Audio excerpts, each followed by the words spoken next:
wait. I grow weary of the company. The feeling, my dear, is mutual. Aha! What do we have here? No job is too daunting as long as the coin is good. Bah, you'd sell your own mother if the coin was good. My father, too. Now quiet down and help me decide. I've no particular preference. And why does that not surprise me?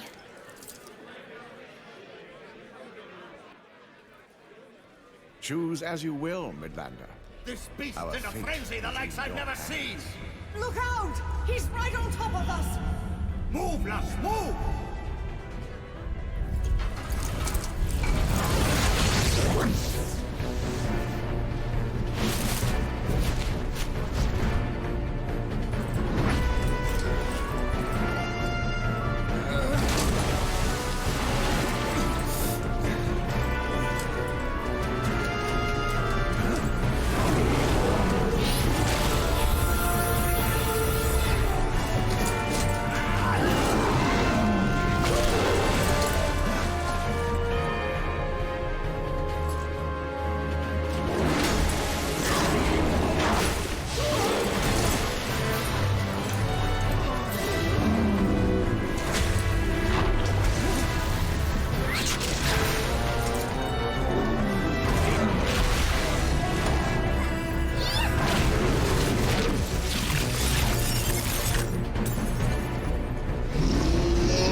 Look who's returned from his reverie.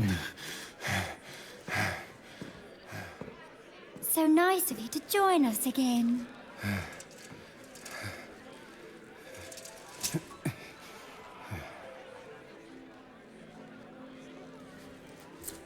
Well, don't keep us in suspense. This one. We'll start with this one. Ah, he speaks. Can we go now?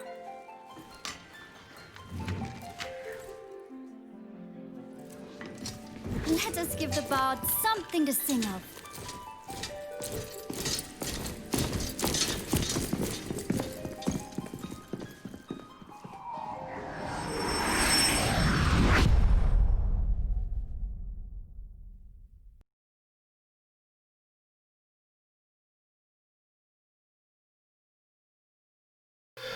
What's up, everyone? Welcome to the stream. My name is David Sinaino, and we are back to our YouTube stream of running through the cutscenes of Final Fantasy XIV version 1.0. Why? Because I played the game. I played a bunch of the game, played A Realm Reborn. I beat it. And before I go into Evansward, I want to know the backstory of the world, because it's engaging as fuck, and I want to know more. So, looked up videos, already did part 1, which were the first 5 chapters. We're continuing with chapter 6. There's a bunch. Chapter 23. And 3 extras with Hildebrand. So hopefully today will be a bit smoother. I think I got more or less into the groove of it. You can watch the videos yourself. So I am voice acting them as much as I can call what I do voice acting, but I am voicing them. Because I want to add something to it, obviously, and they're impossible to read at the speed that they are. So I am pausing them every line. But hey, at least you're able to watch without actually watching, without actually reading anything. So that's something, I guess. Let's jump into it, right?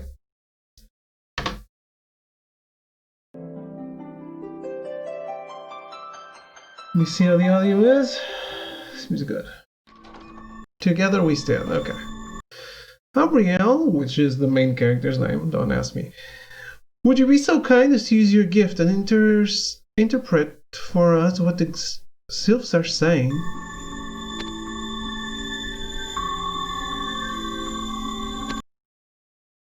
Alexia? This one seeks help from the Woken Ones. This one's home. This one's podlings. All in danger. Danger. Metal Ones. Metal Ones approach the grove. Metal Ones. But that would mean... Are you quite certain, Gabriel? Gods, the Empire is attacking their home. Very well. I shall not stand idly by while the Garleans salvage the realm. A rescue party shall be dispatched immediately. Oh man. Yeah, this happens.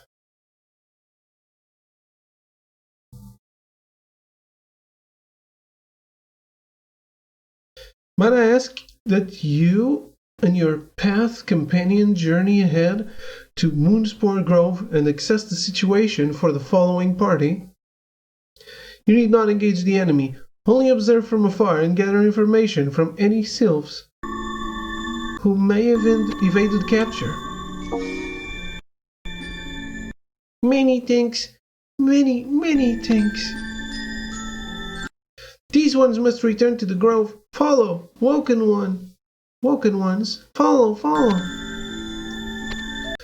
Come and help these ones. Come quickly. Woken one is me?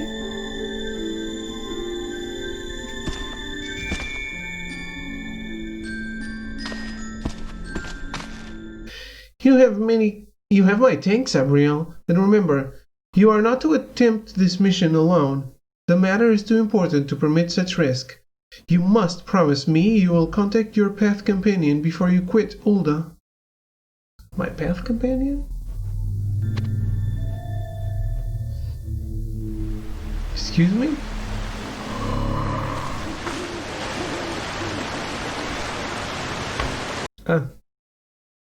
Excellent timing, Abriel. I just arrived myself. Small clothes, shoes and all. I assume I don't need to tell you to attune with the aetherite before we leave? Now, While speaking with the handsome bard at the Carline Canopy last night, I was able to learn that Moonspore Grove lies somewhere to the north and east of a place in the East Forest called Camp 9 Ivies. Perhaps we should head that way first and ask the kind men and women stationed there if they cannot help us. If we're lucky, they might even give us an escort.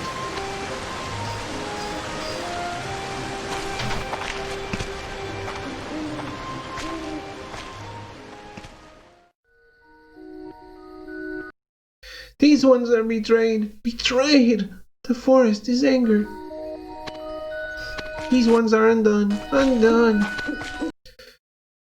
Wait, but this is only 9 Ivies. Have we come further than I thought? Woken ones are too late. Legs too slow. The metal ones found the grove. These ones escaped. Other ones did not. Escaped? Why would you need to escape? I thought your magics hid you. The metal ones used trickery. These ones led them straight to their homes. These ones try, but little time to hide podlings. If Empire finds little ones have no hope. None.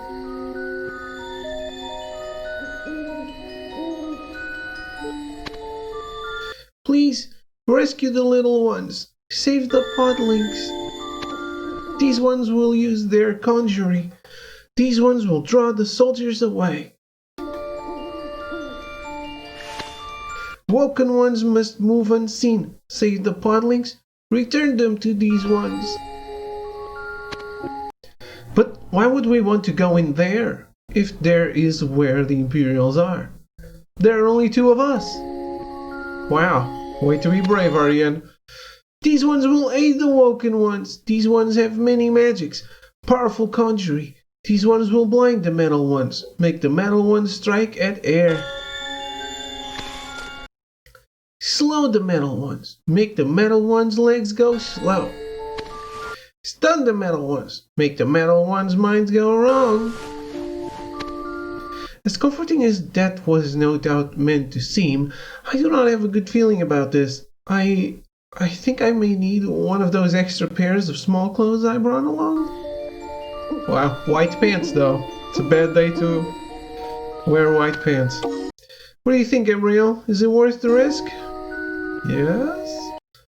Well then, I certainly cannot let you take all the glory. Somewhere in Gridania there's a lonely bard yearning to write a song about the heroic exploits of a beautiful adventuress, and it would be unfair of me to expect him to invent the exploits. Many thanks, many thanks. This one shall mark your map.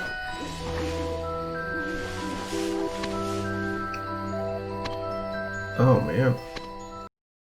Woken ones must remain hidden, and all is well. Yet if metal ones see, woken ones must run. Now go. What are those maps though?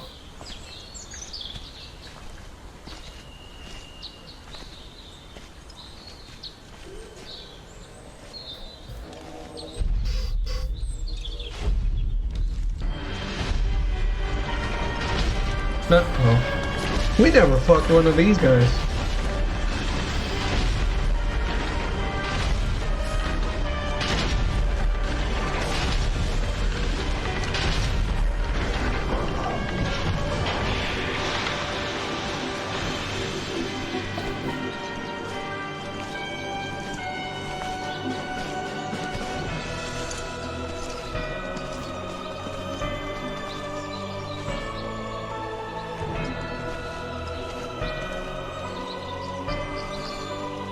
so they can't see them. Close then.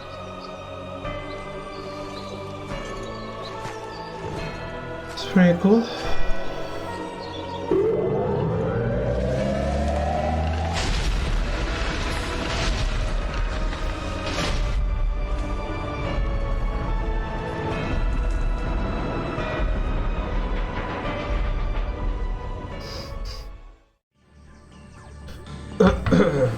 Friend or foe, friend or foe. Friend, come to save podlings, come to save sylphs. Metal ones approach, must take podlings quickly. This one's magic's tricked the metal one's eyes, but not for long, not for long.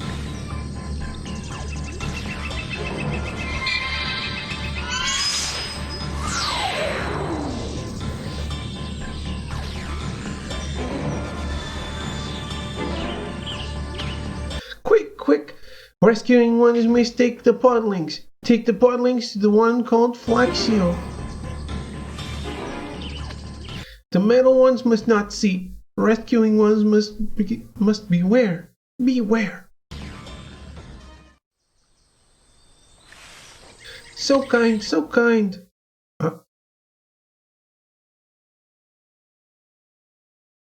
The tribe will live on. These ones saved many podlings from the grove. Many, but not all. I'm so sorry. What will you do now? Where will you go? It cannot be safe this close to the Empire's borders. You should gather up the survivors and what supplies you can and run. Float away before the Garleans return for more blood. These ones are of the wood. Without the wood, these ones are nothing.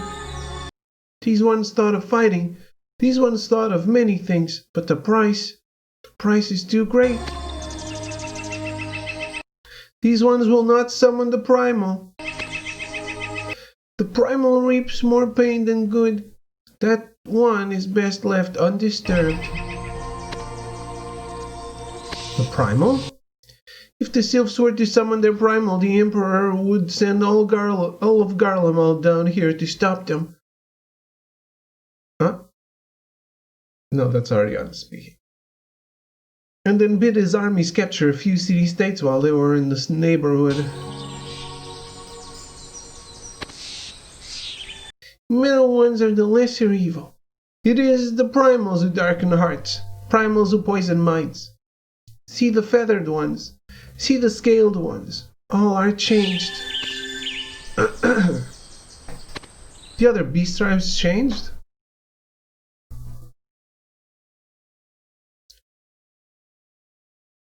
How? What did I do? Woken ones have eyes but cannot see. Woken ones refuse to see. Woken ones are blind. Blind? How dare you? Lost, maybe, but blind? What my eyes see is the Empire attempting to pluck you from your grove here, while you do all you can to stop them. And as I always say, the enemy of my enemy is my friend, so consider me your friend.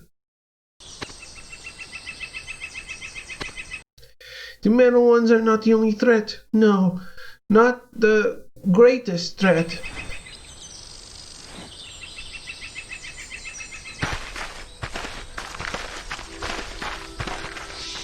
Who are these? Is this pair the scouting party sent ahead by the antecedent? Such flow.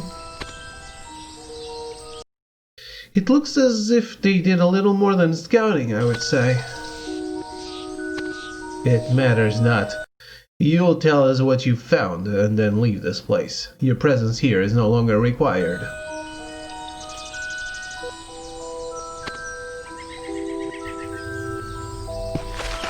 Rude.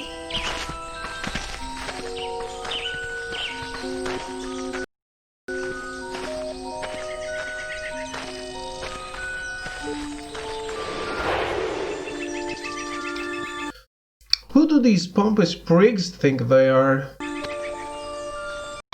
Men like that are best ignored, I say. Let us be off. Now, as for me, I'm heading back to Gridania for some sweet wine, a soft bed, and that bard I mentioned.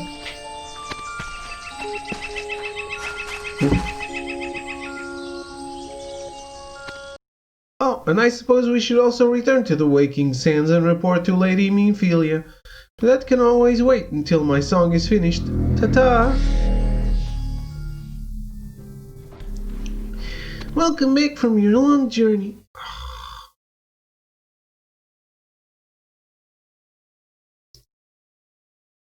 Gabrielle, your path companion made an appearance earlier, albeit briefly. After listening to your respective accounts of the attack, I feel congratulations are in order. You have performed far beyond expectations. I hope the path will be able to call upon your invaluable assistance for a long time to come. Gabrielle, I'm pleased to see you made it back unharmed.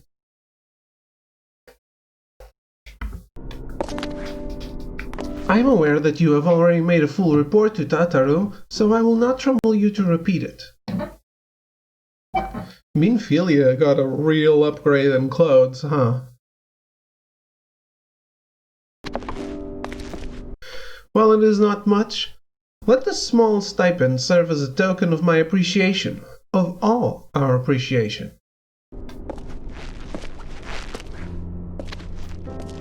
May it be the first of many.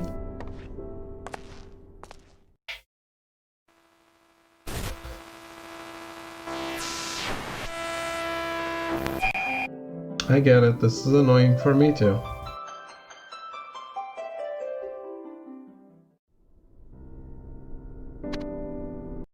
I assume you are familiar with crystals.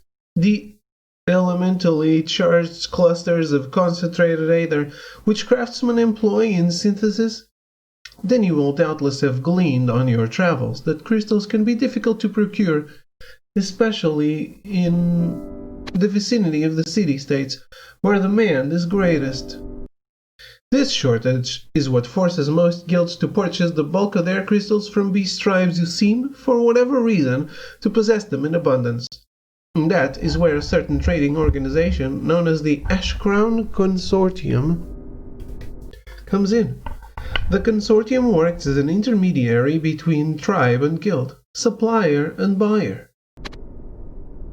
Of late, however, their agents have reported that more and more beast tribes have begun to refuse all trade.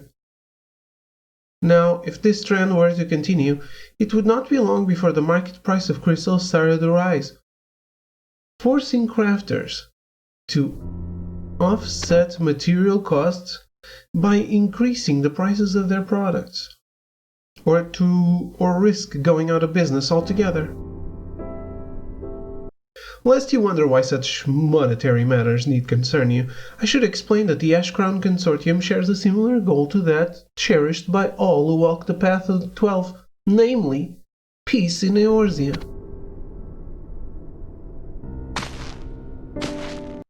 And after the bravery and dedication you showed by aiding the sylphs in Moonspore Grove, I thought that you might be interested in assisting our fellow organization in their time of need. I have already sent a missive informing them of our imminent arrival. Tataru will provide you with directions to their headquarters.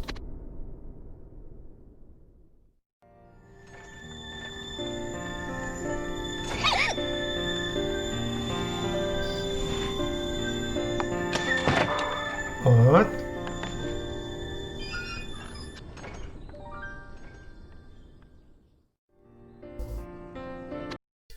Might you be Gabriel Rosen from the Path of the 12? I am Aiden, of the Ashcrown Consortium, and I thank you for accepting this mission. I hope your journey from the desert city was not too taxing. The interlocutors have been expecting you. This way, please.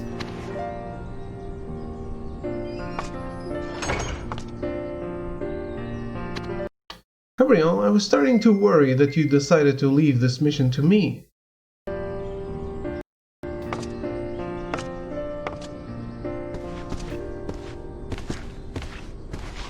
Well met, Abriel. Your companion has told me much about you. I am Shanga Mashanga, one of the consortium's 2 chief interlocutors. My associate here is... This one is Troxia of the Grove. I've never felt the urge to take up a trade. What with all the pounding and hammering and cutting and mixing, best left to some burly man in an apron, if you ask me. But I do know of the importance of crystals, and according to these 2, the consortium handles nearly all of the commercial crystal trade in Eorzea, though I cannot say I completely trust the word of one of them. You look surprised, my friend. Do you not expect a sylph to be one of our leaders? Well, you need not apologize, for you are not the first, nor will you be the last. While many know of the Ashcrown Consortium, very few realize that it was the sylphs who founded the business, many years ago. Now the network they so painstakingly built encompasses all the city-states in Eorzea. If it were not for the sylphs' pioneering efforts, the free peoples of Eorzea may never have succeeded in establishing trade relationships with the other beast tribes. Feel like I'm about to sneeze.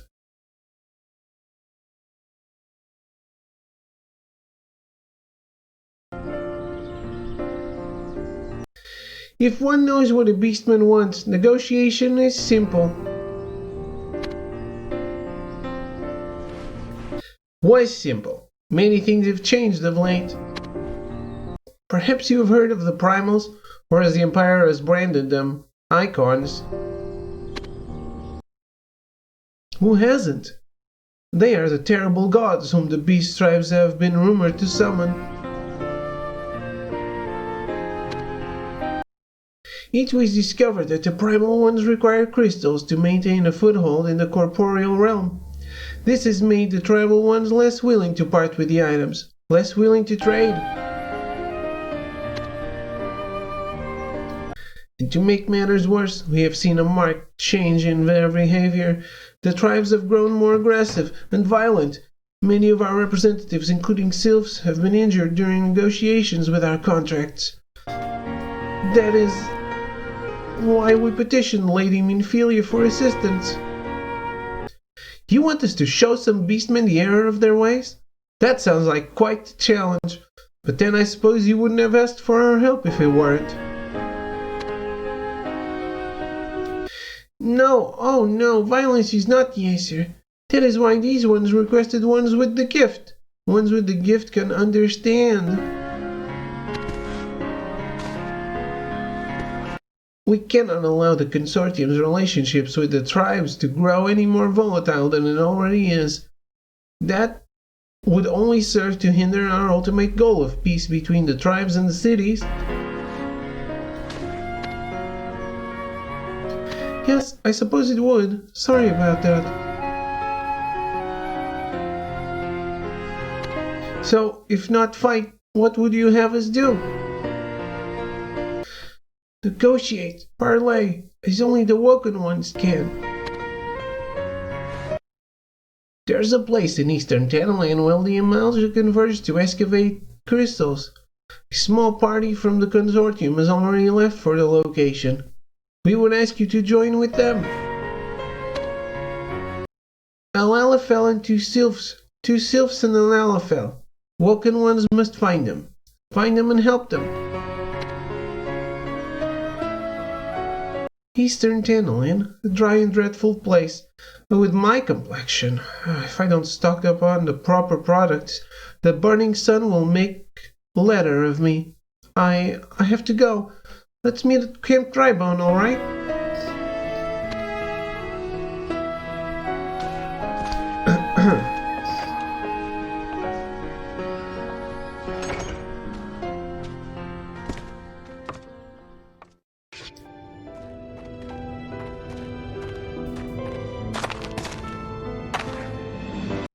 What is that sound? Come on, we had better investigate. Looks like an XIV airship. It is.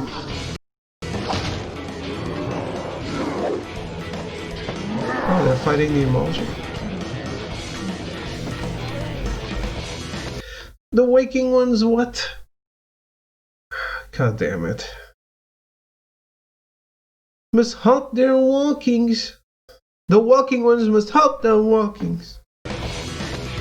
These ones cannot allow passage into the caves.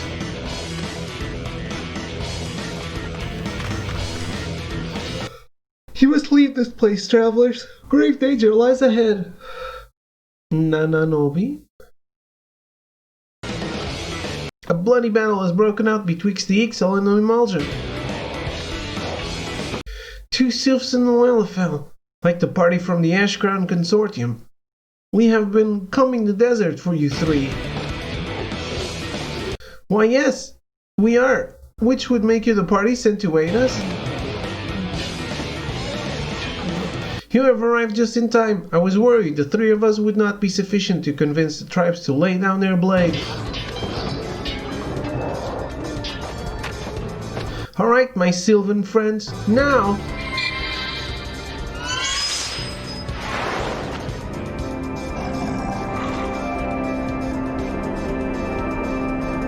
Squawk? What is this? Madness, is it? It is.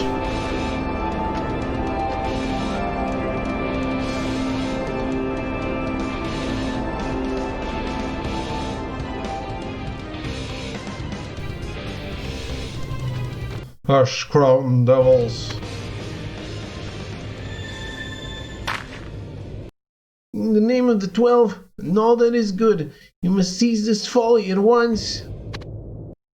Is he Garlean? Oh man. The Ixal and the Emulsion are not enemies. Your enemies lie in the northeast, the Empire.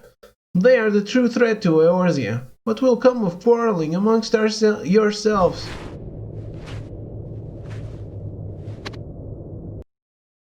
Crystals needed to destroy the Empire. Take them from us, you do. Squawk?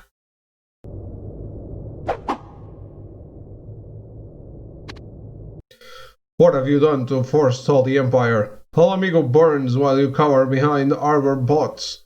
Perhaps you are our true enemies.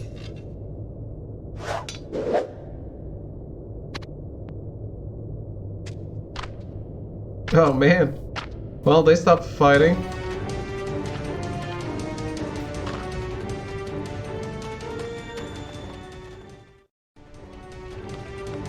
Worked. Success. The warriors at the van are the least of our worries. Do you see the shamans hanging back in the shadows? They have begun their summoning rituals. If both Ifrit and Garuda are back and forth from the Aether, none will escape this place alive. We must do all that we can to distract them, and we must do it quickly. Once the shamans enter their trance, it will be difficult to disrupt their concentration. If it is in battle that you excel, join the fighting at the van and try to weaken both sides into submission, taking care not to hand victory to either one. Yet if you abhor violence, as I do, speak with the shamans and convince them to play the dials. If you can best them at parley, they may lay down their staves. Parlay, the game that I got from Hildebrand, that the worst minigame I've ever played in my entire life.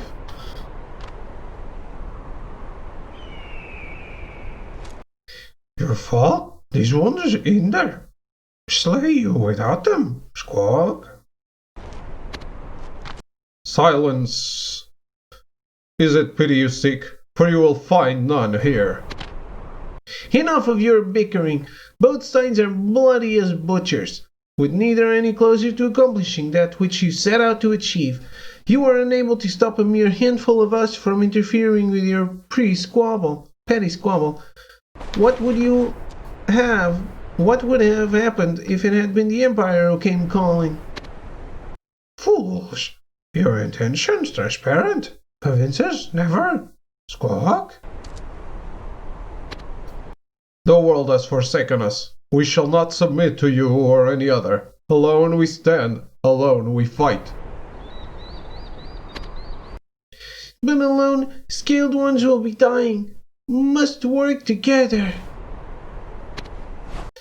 Together, these ones can defend the Empire.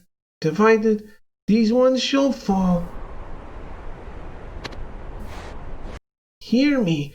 By allowing the Consortium to oversee the flow of crystals in the realm, we can ensure their equal distribution to all. No single tribe will possess any more than another.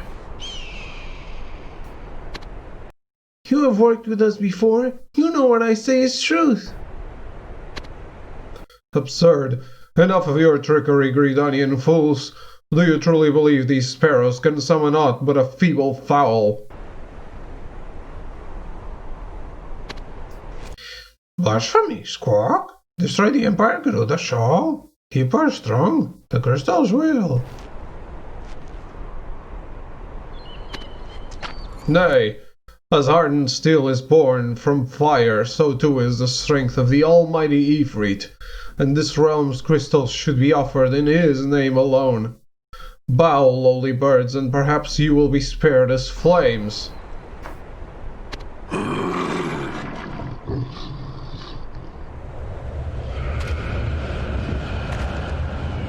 Oh, that cannot be good.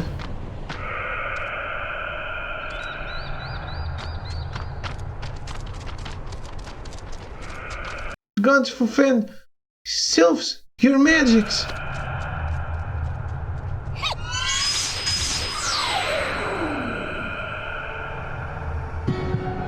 Nandato? What is that?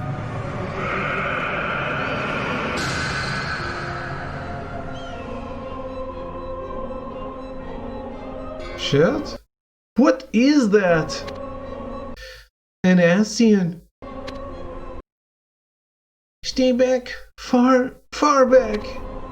These ones are of much evil. Those ones are of much power.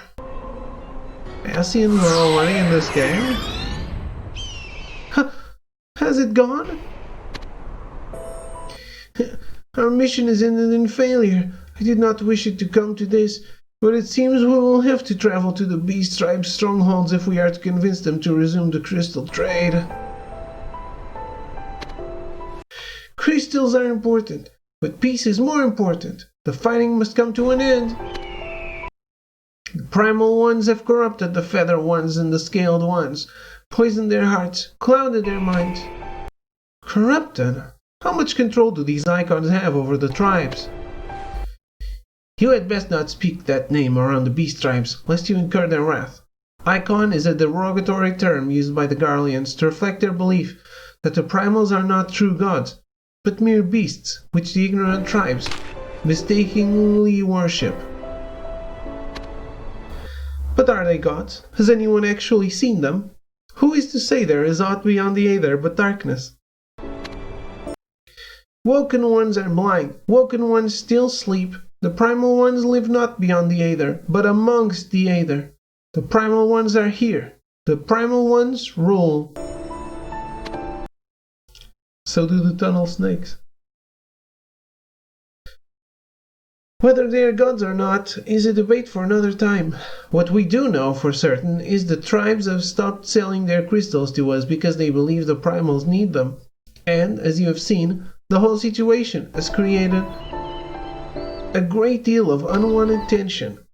Now, if the Empire would only leave Silvertear Falls, then perhaps there would be sufficient crystals for all parties. But when was the last time the Garleans ever did anything to benefit Eorzea? Oh, but enough of this idle chatter. The Ascian may still be nearby. We should return to Gridania at once.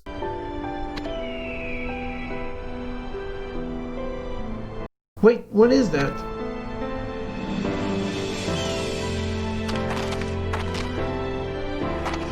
Might these be the remnants of one of your illusions?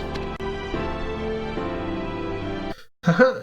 The day was not a complete loss after all. The Ixal and Amalcia must have left this sack of crystals when fleeing from the Ascian.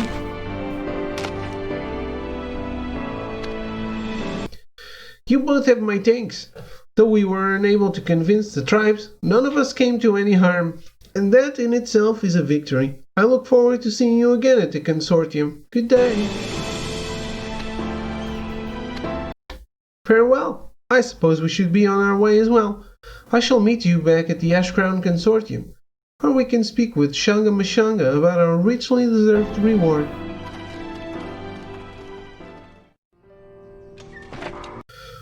Welcome back, Gabrielle. Nananobi was kind enough to provide a full account of your dealings with the Beast Tribes. Dealings? An understatement at best. We were fortunate to escape with our lives. Ixal, Amalja, acids. Oh my, it was quite an adventure, I must say. But now that I have had time to reflect on the day's events, it seems to me an awful lot of trouble for something as insignificant as a sack of crystals. There must be a simpler way of going about this. Insignificant? No, far from it, my friend. While not as rare, you would be hard-pressed to find anyone who would not attest to the fact that crystals are often deemed more precious than even mithril. It is their power to create that makes them so valuable. There is a place in Mordona called Silvertear Falls, where crystals lie strewn about the land. However, the corrupted wastes are crawling with Garleans, not to mention preternaturally strong beasts, driven mad by the land state. In other words, it is far too dangerous for any of us to brave. But it boots, not to speak of things quite beyond our grasp. You seek something far closer at hand, do you not? Namely, your reward. It is all there. You've earned it. Indeed so. Might I also ask that you accept this as a token of our appreciation, with hopes that you may aid us again in the future? Listen in, if you will, though more often than not you will hear nothing but idle self-chatter. Farewell, Abrielle Rosen. May our paths cross once again.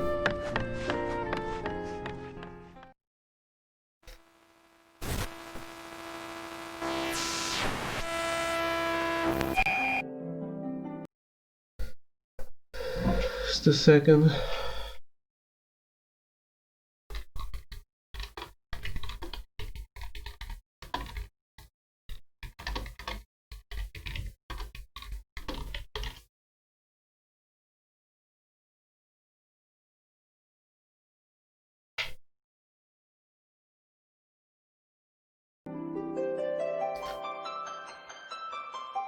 Forever taken. Why, Gabrielle, what a pleasant surprise. How may I be of service this fine morrow? You say you were summoned here by a sylph? That is odd. I am unaware of any... Gabrielle, over here.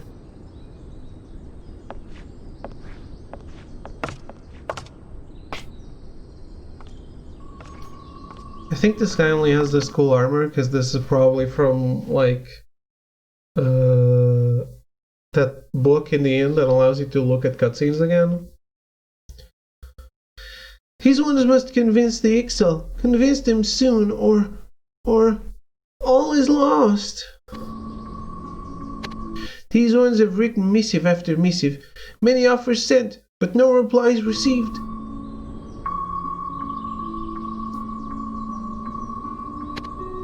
Maybe these ones do not have what the feathered ones seek. It seems the Ixal are loath to parley with the sylphs, but then why would they? There is nothing the Ixal want more than crystals. These ones have an idea. One final idea to convince the feather ones to play the tiles.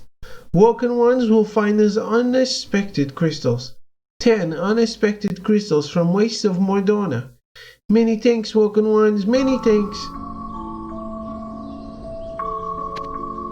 Many thanks? I do not seem to recall agreeing to anything which would warrant gratitude. Any thoughts, Abrielle? You could speak up every now and then, you know. I had to ask, didn't I? Well, what's done is done. Might I at least suggest that we search separately? If you find 5 and I find 5, we can finish the job in half the time. Yes, that is a very good idea. Do you know what? I will just assume that you agree with me on this one. Walls. Woken ones are kind beyond words. This one will help. This one will travel with... Why, a most generous offer, which my companion and I will, duly consider while we collect unexpected crystals in Mordona. Alone.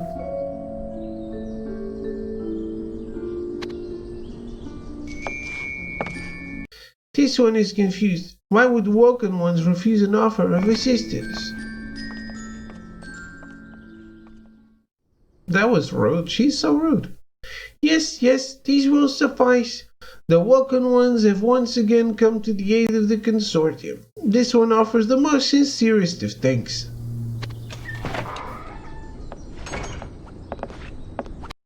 Will someone tell me why I had to write the Sylph's missive? How am I ever to remove these ink stains from my hands?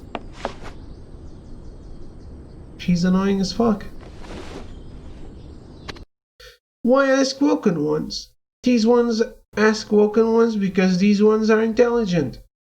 Very, very intelligent. Intelligent enough to make woken ones do all the difficult tasks. Good. Yes, you win. Now, can we be on our way? I have to find myself a decent hot spring if I am to remove this filth. Yes, the woken one's task is complete. A reward has been readied. It waits in a chest at the Waking Sands. Thank you. But can I ask one last thing? In that missive, you wrote of, had me write of what you called the Paragons. Who are they? Do they serve the Ixal?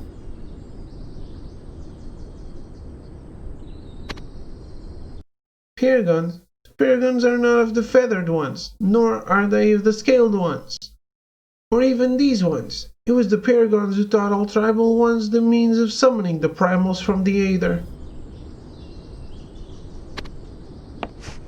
Legends say the Paragons arrive in times of strife to lead those ones in darkness to the light of the primal ones.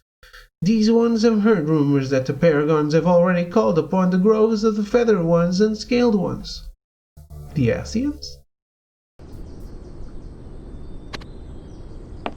If they are so dangerous, then why risk an audience? If they are so dangerous, then why risk an audience with them?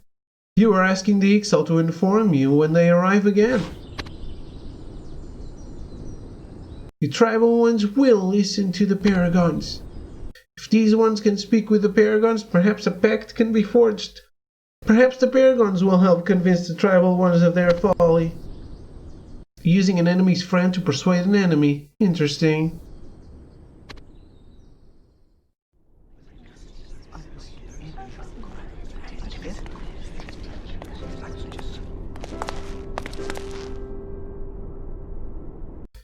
Thank you one and all for coming. I have summoned you here today because I wish to speak of the link pearls being distributed by the Empire. I understand the message they impart has a disquieting effect on those who hear it, especially those of us who walk the path of the 12, and I hope that what I have to say can help ease the hearts of some, if not all of you.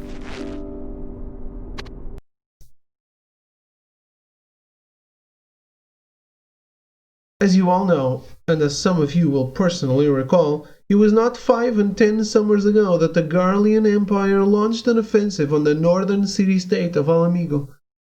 You will have heard stories of how the men and women of their armies did their best to repel the enemy, only to find their iron blades and modest magics no match for the enemy's machina. And you will have gleaned from such tales just how swiftly the entire region fell under Garlean control. In those dark days, fears swept across the realm, many believing that the Empire would surely continue its march south, but such fears proved unfounded. Against all expectation, their armies withdrew as fast as they had advanced, and, with the exception of the tragedy at Silvertear Falls, There's been nary a sound from Garlemald, until now that is. Imperial airships and juggernauts have begun dropping link pearls in all the major city-states on Aldenard and Vilbrand. These link pearls state that the beast tribes of Eorzea are secretly plotting to call forth unholy Acons and lay waste to the realm. The message goes on to say that if the city-states were to accept imperial rule, they would be granted the protection of the Empire, on the condition that the citizenry take up arms against the beast tribes.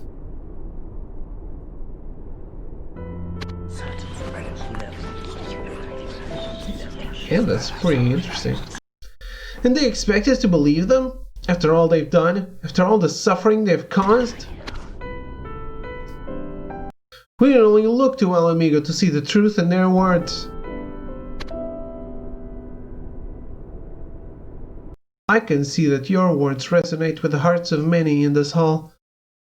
Yet it is still too early to ascertain if the Empire's claims are false, as you suspect, and I would not have us act on a supposition. We must be certain before we take action, lest lives be needlessly lost. However, there is one particular matter that deeply disturbs me, and that makes me fear for the lives of my fellow walkers on the path. It pertains to those of you who have been granted the gift of the Echo and can read the hearts of the Amalja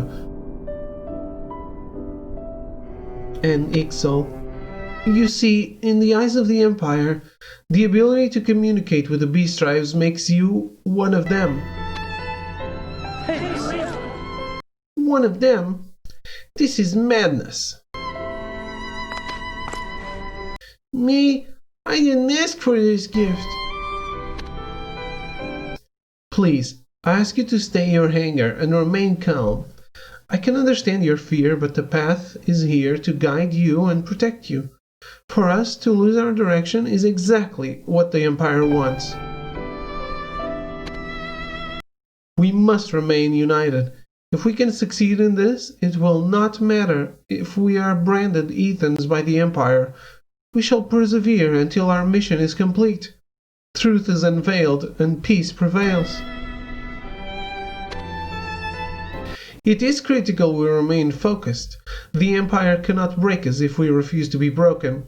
Take care, everyone, and may the 12 guide us all. Alright.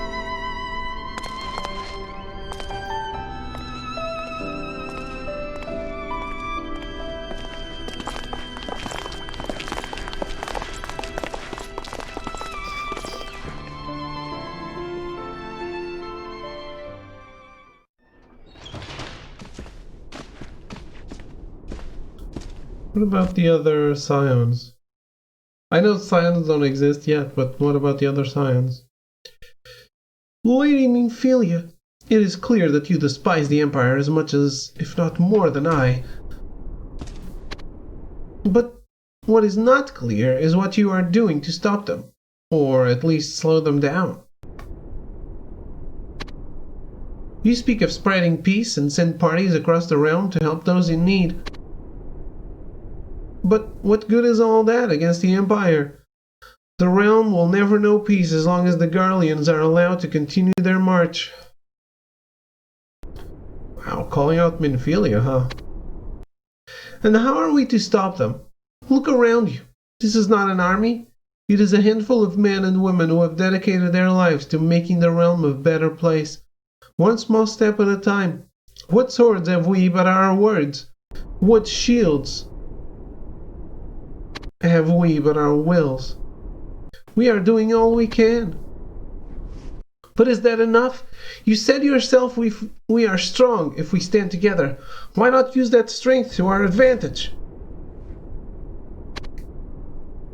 Yes, I did say that, and I had hoped it would be enough to soothe your fears. However, I now see that you need more than mere assurances from me to convince you. Very well, I shall tell you of our next step on the path.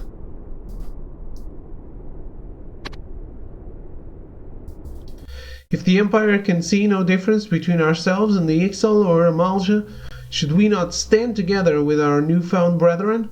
Each one of us is one of them, after all, and if we are to be damned by association, should we not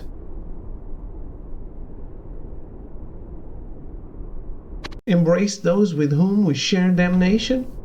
Did you just say? I am well aware of the danger in which this decision puts my brothers and sisters on the path. With the exception of perhaps the sylphs, there are many generations of bad blood between the tribes and the 5 races.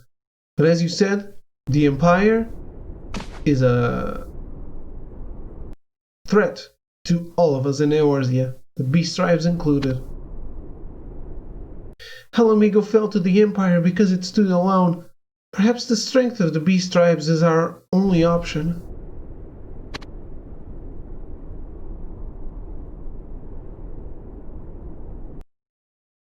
I am sorry, Lady Minfilia. I did not mean to doubt you, but I had to make sure that you and I were on the same path. If there is anything I can do, please do not hesitate to ask. I shall. Thank you.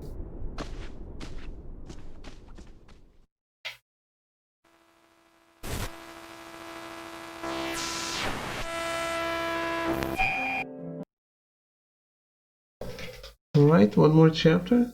Just a second.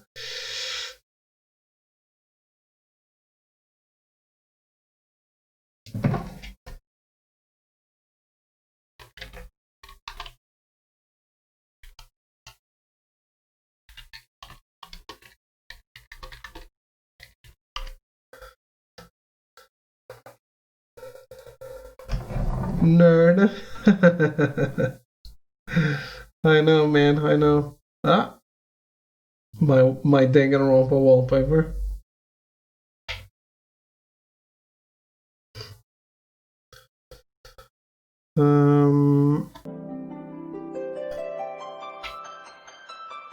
How are you doing, Melty? Lord Errant.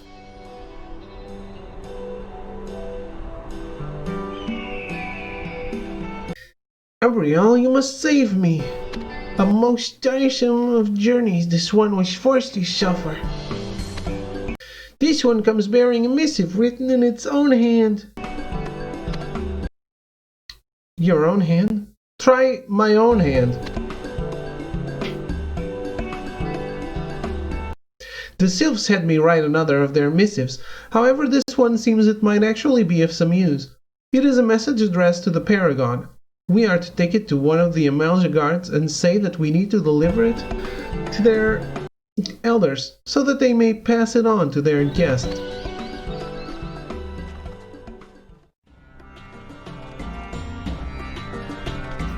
Same as before? Well, it's not bad. How much fortuitous! The Woken One has been captured. What?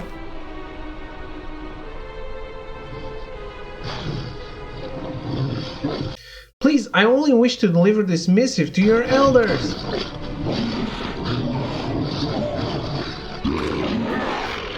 Oh no.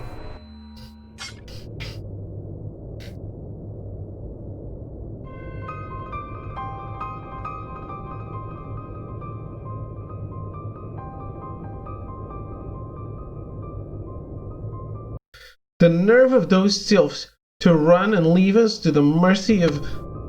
Oh, Abriel, you're awake. You were unconscious for so long. I was beginning to worry that you might never come back to me.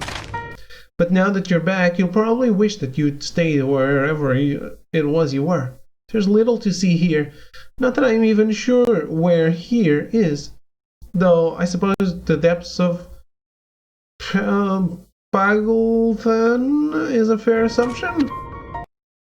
Though if they wanted us death, I suppose our tarred heads would be resting on a parapet somewhere, which means they have something else planned for us. Perhaps we will be taken before their elders.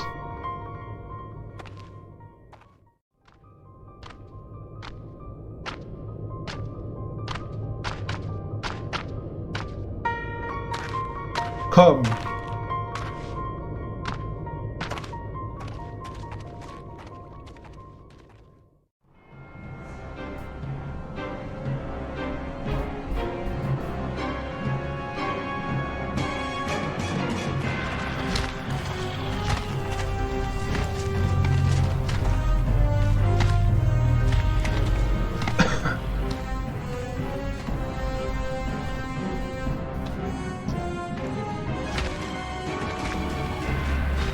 Is that Tataru? I guess not. Why would it be? Nah, it's just someone who's going to be sacrificed to Ifrit, isn't it?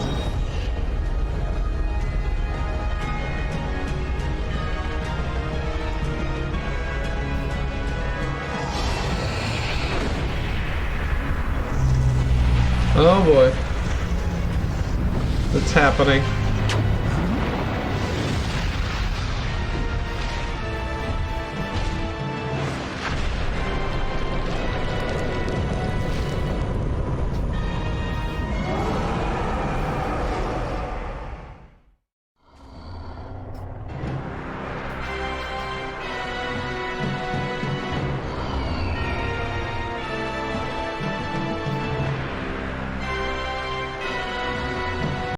Almighty Ifrit, Lord of the Inferno and Champion of the Sun, thy humble servants have summoned thee forth from the boundless Aether, that thou might cleanse these heathen souls of their transgressions with thine holy flames.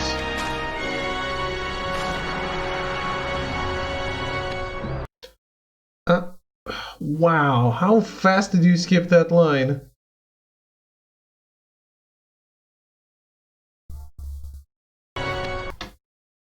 Dude!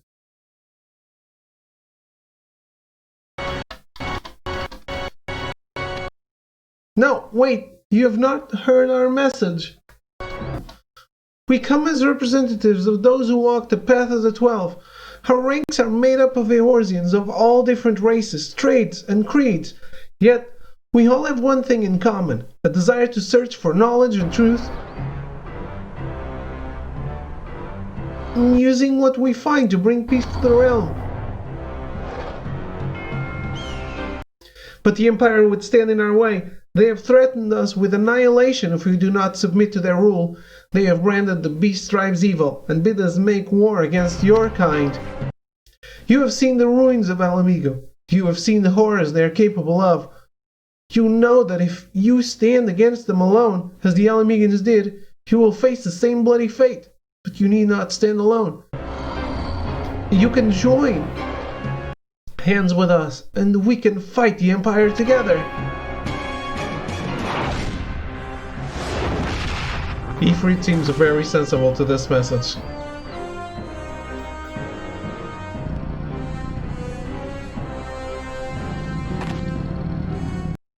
Please, you must...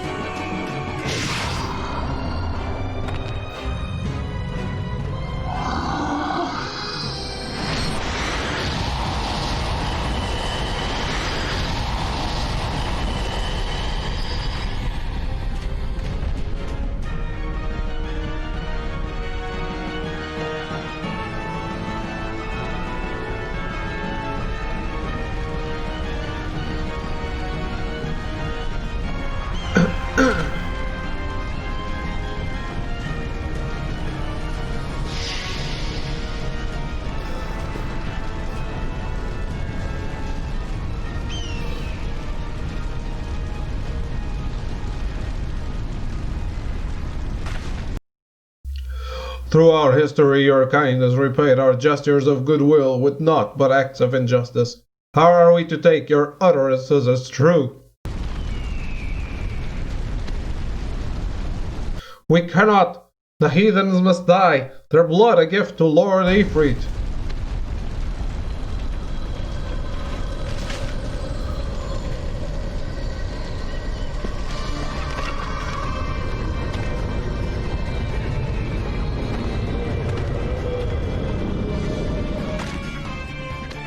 Gabriel, what's wrong with them? The flames! These people are being controlled like puppets. We have to help them, but how?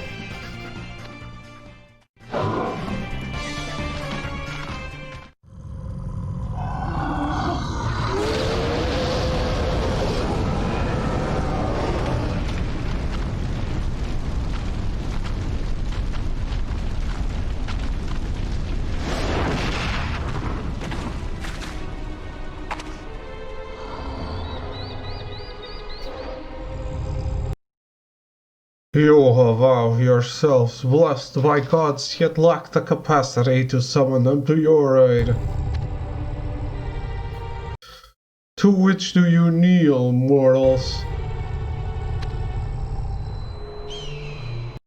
Kneel? I kneel to no primal, if that is what you are implying. Fools, blind to the grace of those who would grant you protection and bless you with their fortune.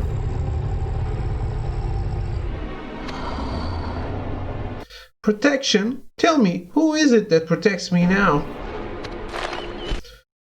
Blasphemy! Death to the Ethans! Mind your tongue when speaking to the Lord of the Inferno, lest we cut it out.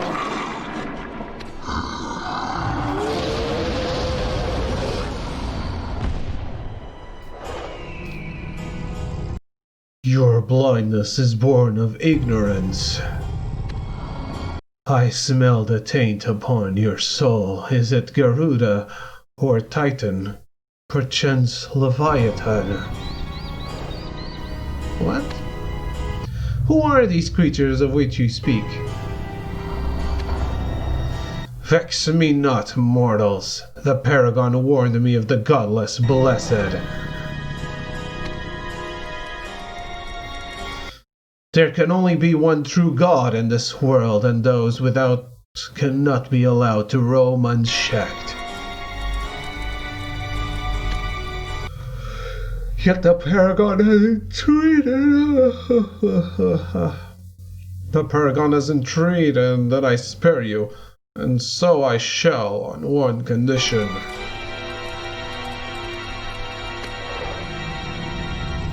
Vow that you shall forsake the summoning of another.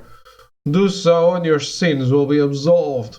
Refuse me, and your soul will burn for eternity.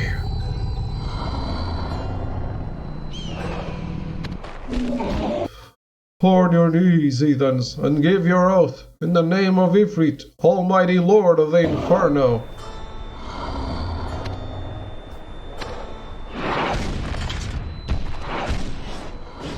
My oath?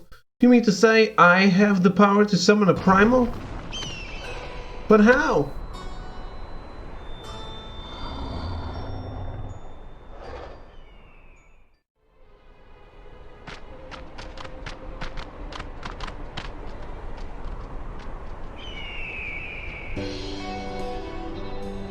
What the fuck? That just ended? The Woken Ones live. This is most fortuitous. Yes, most fortuitous.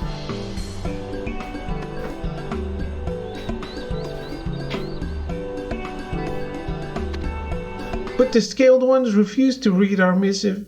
That was most unfortuitous. This one's written words went unread. Most unfortuitous indeed. Wait, you two were there the whole time, and not once did you try to save us? What of your all-powerful Sylphic magics? Huh.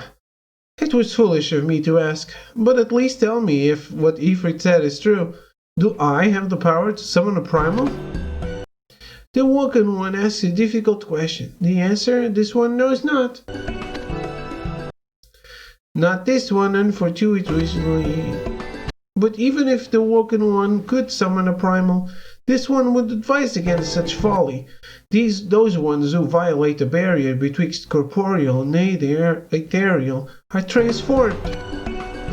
Minds are clouded, hearts are hardened, souls are darkened. I see, a power best left untouched, I suppose. Huh. I have no idea what happened to REM. What if she's Lady Iceheart? I don't think so. I think she's from Alamigo. Humbriel, as much as I can tell you enjoy the scenery here in this beautiful canyon, might I suggest that we go somewhere a little less, how shall I put this, crawling with deadly desert-dwelling demons and bloodthirsty beastmen? These ones shall return to the forest. Until next time.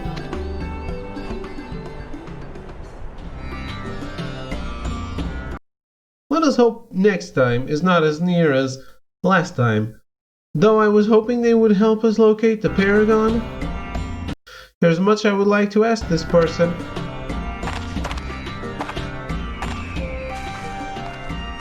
Me too. You claim to have completed a mission, but nowhere in my ledgers do I see anything about a task recently assigned to you and your path companion.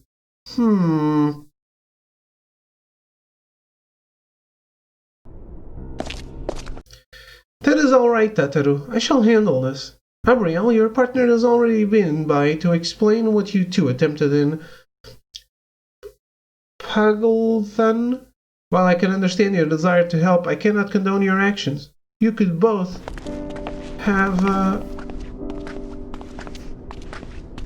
been abducted, or worse, killed. However, here you are, alive as ever.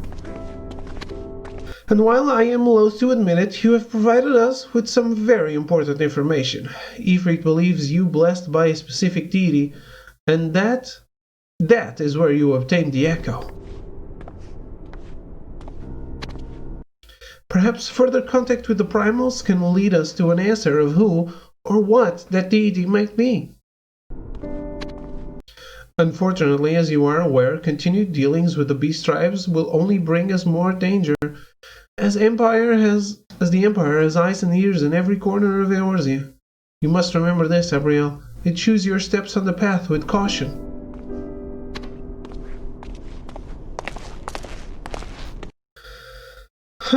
Yet I cannot help but feel responsible for the trials you faced in Pagelthan.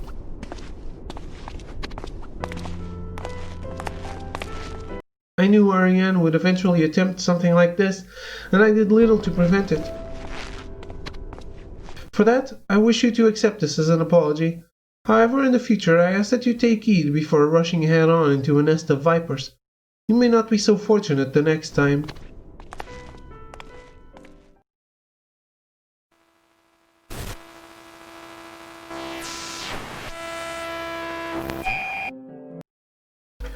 Okay, weird.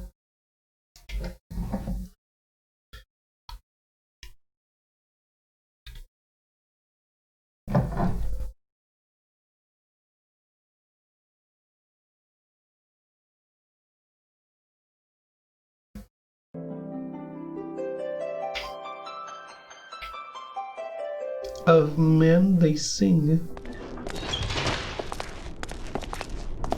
Welcome, Abriel. So you too heard the mysterious plea. While we do not know who sent the message, we were able to estimate the general location from which it originated, an area of the Black Shroud due east of Gridania.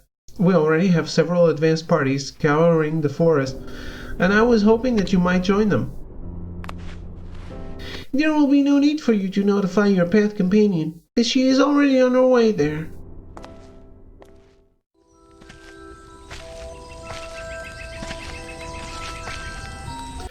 My father is dead? I will be alright. He knew the risks when he joined the fight to regain his own, our home. It was only a matter of time before... How many more have to die?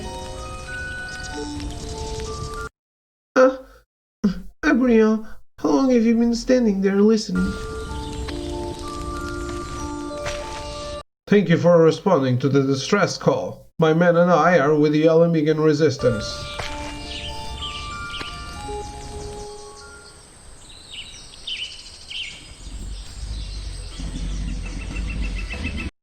While returning from a foray into Imperial-occupied territory, we realized we were being tracked. In an attempt to throw the pursuers off our trail, we split into several smaller groups.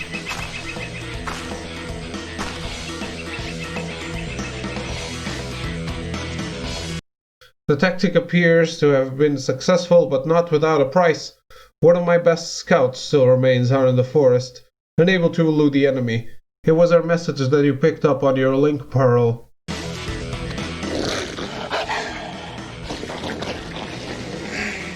The scout has vital information on the size of our forces, the location of our headquarters, and the names of our leaders.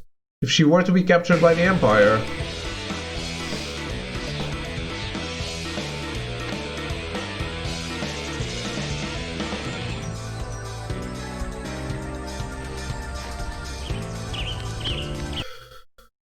What the captain is trying to say, albeit in a most roundabout way, is that he would like us to assist his man in the search for the missing scout. I have already agreed to help. I was hoping you would join me.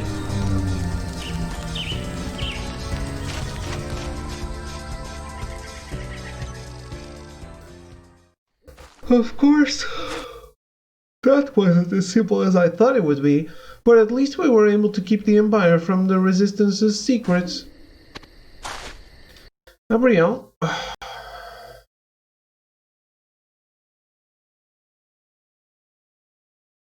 would you be sweet enough to return to the Waking Sands and inform Lady Minfilia of what we found? She'll doubtless be curious to know who sent the message. I, meanwhile, must have a few words with the captain. All strictly mission-related, of course.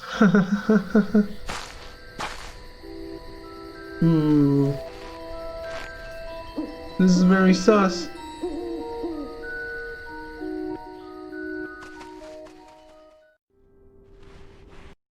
Several members of the resistance party you and your path companion aided arrived a short while ago.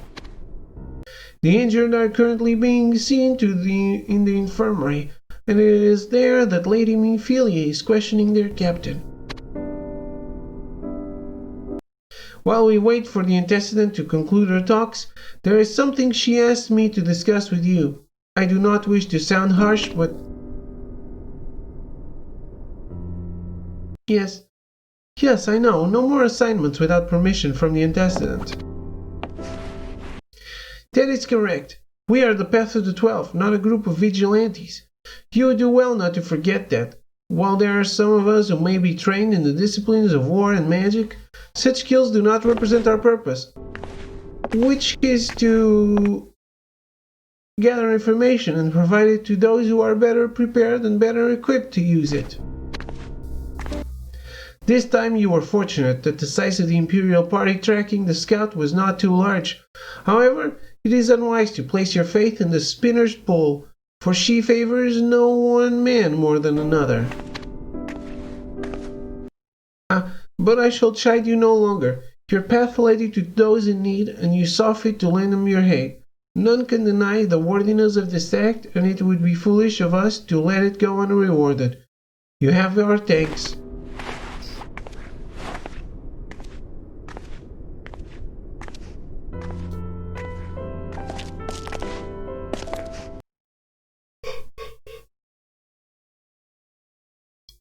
Gabriel, I did not mention this when we were in the Black Shroud, but I know a few people who belong to the Resistance.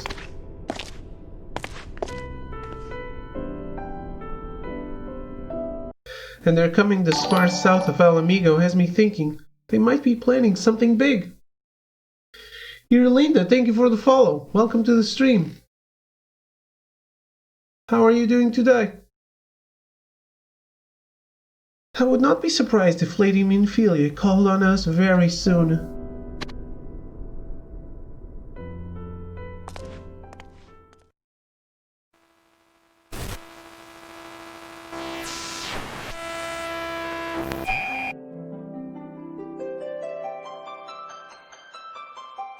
Alright, future's perfect. This is chapter 11. You may enter, but see to it that you do not disturb the proceedings.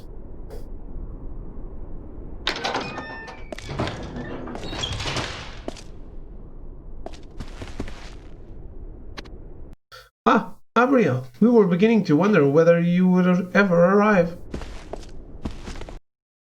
Gabriel, please say you will be joining us. The operation will be our largest ever, and its size makes it that much more dangerous. Many who leave with us will not return. While I appreciate your enthusiasm, your companion's decision must be his own.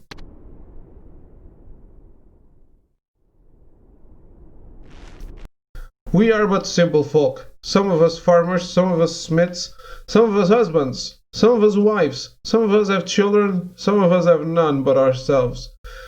Yet, there is something that unites us all. We are all from Al Amigo, and we all have made a solemn vow to fight the Garlean Empire until we have regained control of the home that was torn from our grasp, the home we lost 15 summers gone.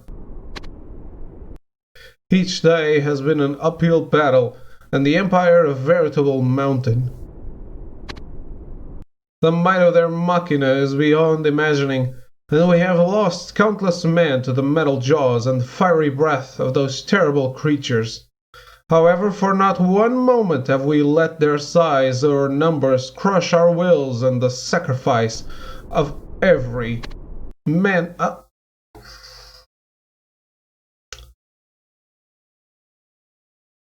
I try, but no. The sacrifice of every man and woman has seen us edge ever closer, hilm by agonizing hilm, to the realization of our ultimate plan. We are going to steal one of their airships and use it to drive the Empire from our city.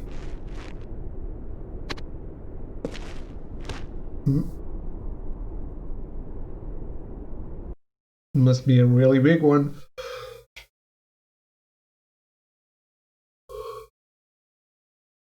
A great many brave men and women gave their lives to infiltrate the Imperial outposts and obtain documents on the flying contraptions, from schematics to control manuals. All we need now is a ship, but as you would imagine, Al Amigo is heavily fortified with Imperial troops, a whole legion of soldiers stationed in or near the city-states. This sounds like Rogue One. A little, yes. But I do wonder, like, I mean, I don't really know. Al Amigo is not, doesn't share borders with any of the main 3 cities of Eorzea, right?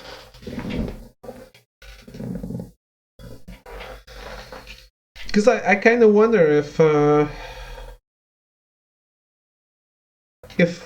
the game I'm playing will ever take me there to, like, liberate it.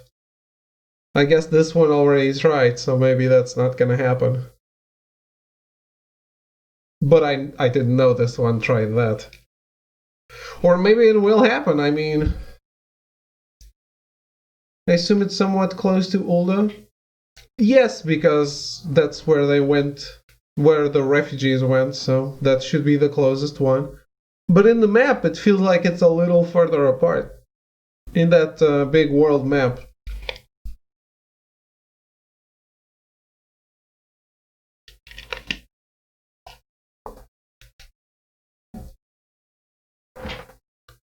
I guess they're all pretty self-centered. They wouldn't go try to reclaim anything. Which is why we have decided instead to focus on the ship stationed near the comparatively lightly guarded Silvertear Falls. I find it weird that this quest has nothing to do with the start of the game, at least so far.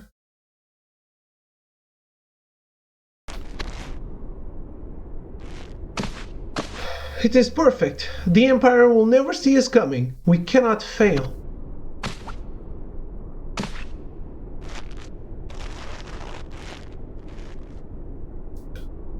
Where the hell are the other Scions?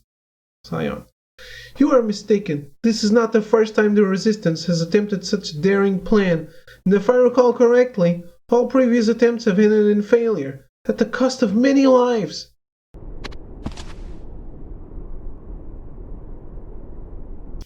Captain, what makes you so certain of victory? Victory is never certain, Lady Minfilia, but I cannot allow fear of defeat to keep us from action. If there is even a glimmer of hope, we must do all we can to reach out and grasp it.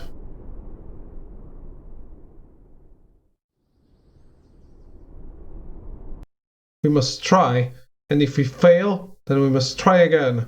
Success is not born of inaction. Those who join us are aware of the risks.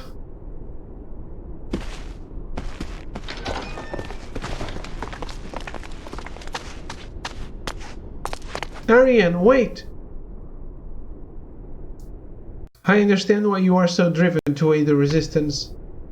Since the Imperial occupation of Alamigo began, little information has escaped the city-state. No one has truly known what was going on behind those walls, beyond rumors and speculation. And so, when we hear about the atrocities of which these men speak, we cannot help but be moved by their plight. However, you must not forget that the Empire is a force beyond anything you can imagine. They have conquered lands larger than all of Eorzea. They have defeated greater armies than any that have marched these plains. I do not ask that you abandon hope, only that you do not rush into this. I understand your cause for concern, Lady Minfilia. I don't think this chick appears in A Realm Reborn. Ariana? Yeah, at least not so far. Which is weird because she's like my main companion from the Path of the 12. She's the... Damn it. I forgot her name. Don't... Never mind.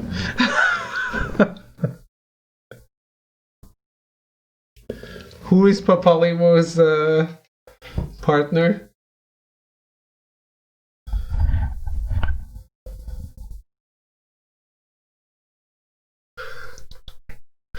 Damn it.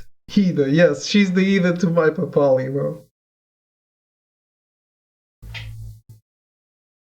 It's a little arrogant though. I feel like she might go try to summon a primal to fight the Empire.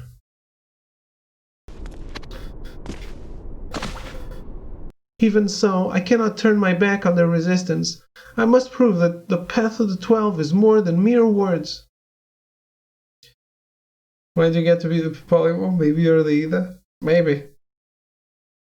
I do think that Ida is more rushing into stuff.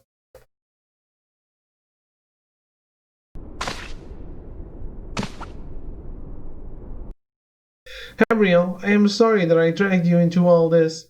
You need not follow me. And if this is the last we see of each other, then I just wanted you to know I enjoyed our time together. Farewell.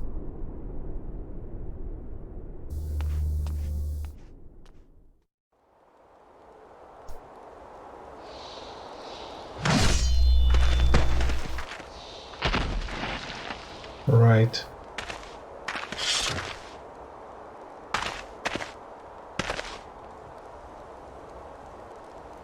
Those helmets must be great for headbutting people.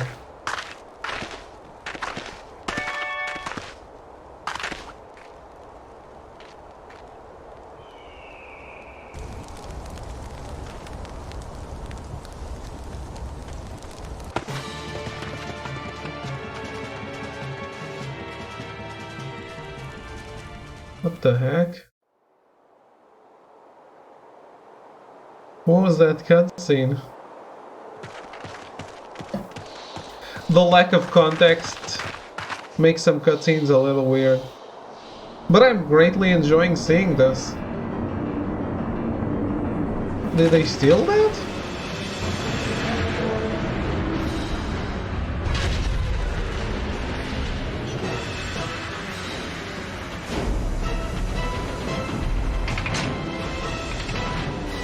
Melty, we never fought one of these things, right?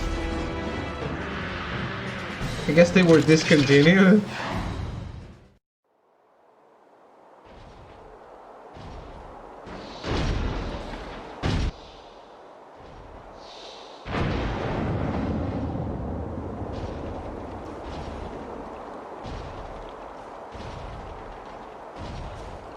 Or I forgot.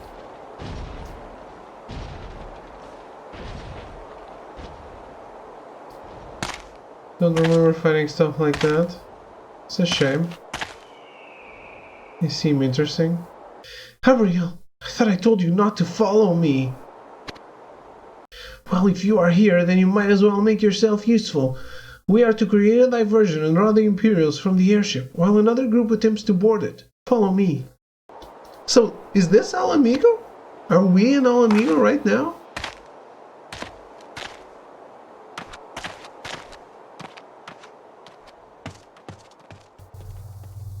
Probably Mordona.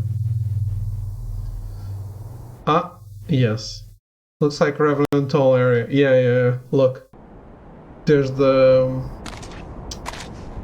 Midgar storm.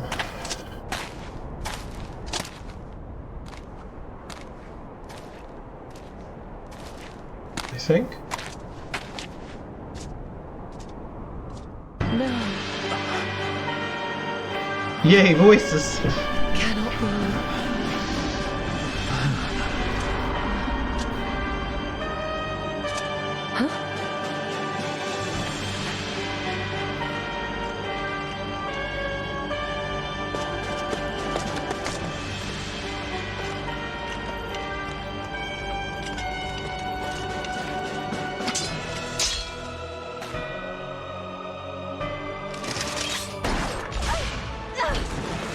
Holy shit! Is that Gaius? It is! You were unwise to come here.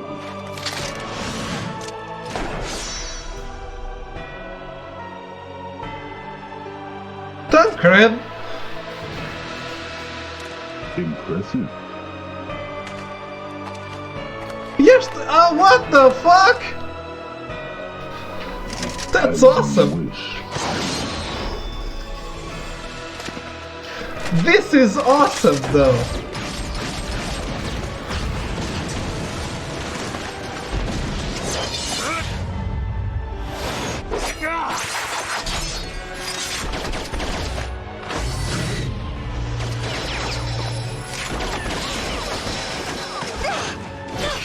Dude, what the fuck? This is better than anything in A Realm Reborn.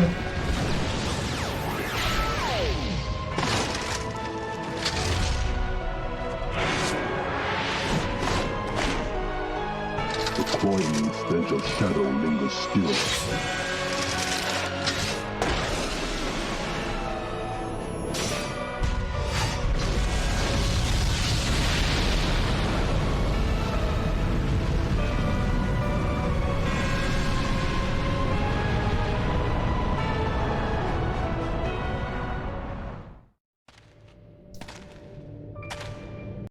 What the fuck? I love that.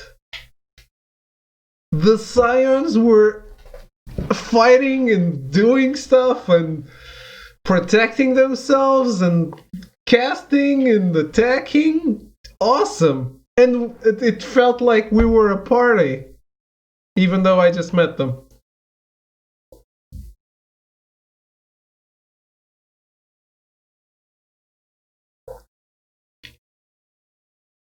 And Gaius was cooler than he was in the main game too. Main game, well, I guess it's technically like a sequel.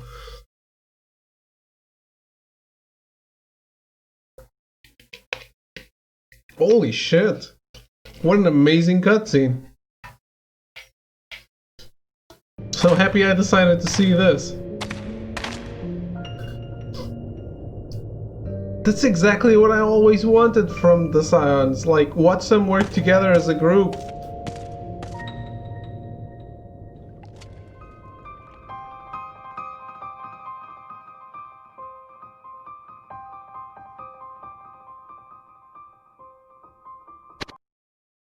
Believe thyself, believe thy strength.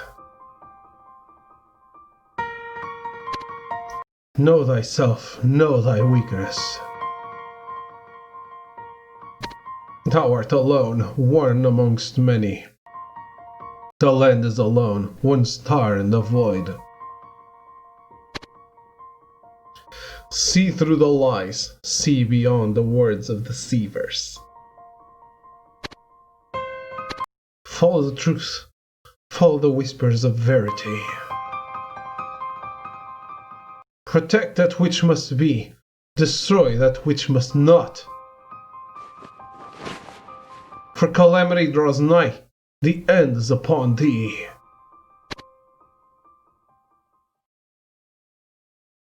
Kill the tribes.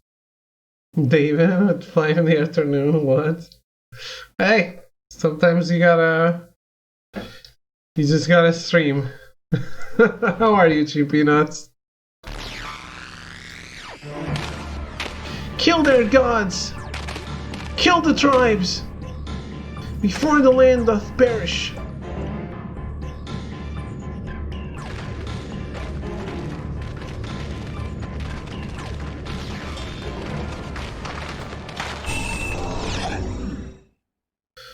Gabriel. Huh? Why am I asleep? I want more cutscenes with Scions. You okay? Spending my Sunday working on some stuff on a break right now. How about you? I'm watching YouTube videos of the 1.0 story of Final Fantasy XIV. Because I don't know if you know, but the game part of the game was not good. And they kind of scrapped it and started over. So when you play the game, you only get the 2.0 story onwards, but this is still canon. So I'm watching it.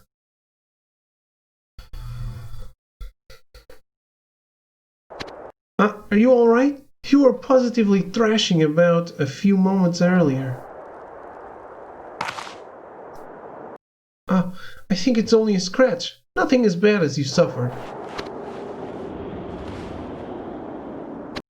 Thank you for protecting me. I don't know what I would have done if... She kinda was shot in the face. So that part wasn't actually released?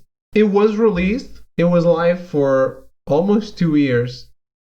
Then they evolved the story, like with a patch, in which the bad guys, the Empire, summoned a moon to the world, like a meteor, but a moon. It was actually a moon. And it fell, and the world was remade. And so was the game. So basically, like 2.0 is a remake of of Final Fantasy XIV, but the story is a sequel. And it starts from there, and it assumes you don't know what happened before. It's a long time to pull the plug. Creative approach, though. Yeah, because when the game released, the game was out, right? And people weren't happy about it, but some people played it. So they continued updating it to keep the people they had. And at the same time, they were working on a completely new game. It's like I think it's the best story of a game that had everything to fail, that basically failed and turned it around. But the story is amazing. The story of A Realm Reborn. That's what it's called. 2.0 is A Realm Reborn. The story of A Realm Reborn is great, and they reference stuff that happened before. They do explain it to you. It's stuff that you need to know. They do assume that you don't know, but stuff happened, and some stuff is only there for people who actually lived through it. So, yeah, I like the characters, I like the world. I'd rather see it myself than have someone briefly skim over it. Or not even... Like, there were some characters that showed up, I don't even know who they are. Like, oh yeah, we know each other from way back. Cool, I guess. See it yourself on YouTube, though? Yeah, the game is no longer playable. The game doesn't exist anymore, man. It's gone. forever. Like, it doesn't matter.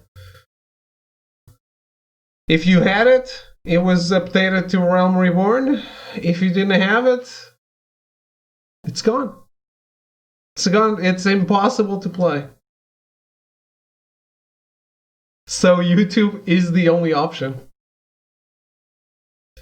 It's not a gameplay stream. Sure, there's a way to play it. A Russian guy probably found a way. I mean, maybe.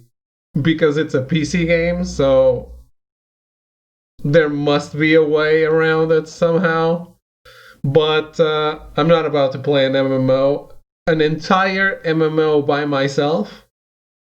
Especially when the playing part of it is what people said is kind of trash.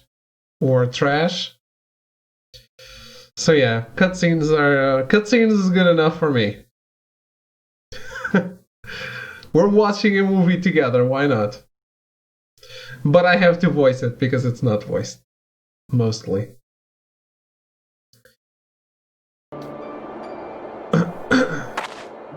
Wait, why are you here? Were you here fighting the Empire as well? You must learn patience, my friend. You might live longer. Are you saying I'm wrong just trying to save Eorzea from the Empire? A man can save no one if he knows not his own strength. You are right, but there must still be something I can do. There must still be someone even I can help. So speaks the child of Alamigo.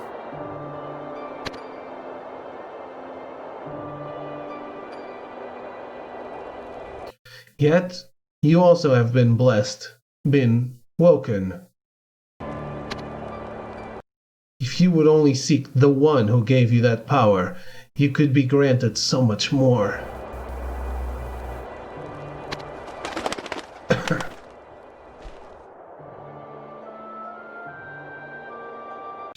And it is for this that I will continue to search.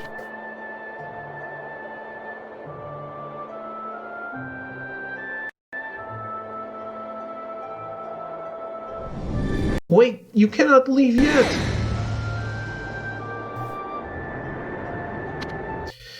What is it that he seeks? Gods? Or something more?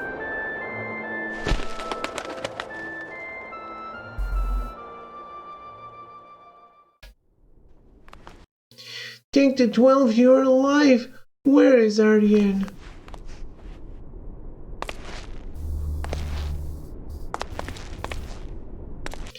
You need not worry, Tataru. I received the call earlier. She spoke of coming here to have one of us tend to her wounds. However, I insisted she visit one of the established leeches in town first. I also heard what happened to the Resistance, and how they will not be sending parties south any longer. There is even talk of disbanding. Do you see, Abriel? Even those who claim to understand that which they faced were unable to withstand the sheer power of the Empire. And until we can find someone or something that will allow us to match the Empire's strength, we are but flies buzzing about a chocobo, a nuisance, but far from a threat.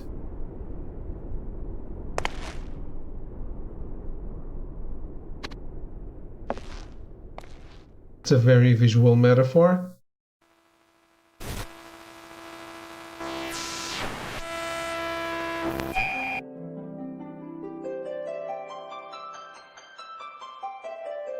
There might be blood.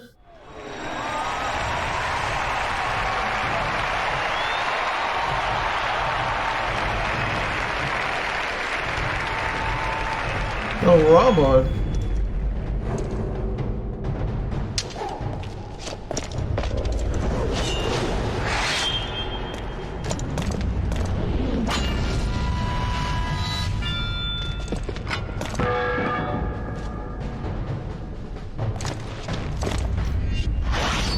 I'm a big fan of Robot now.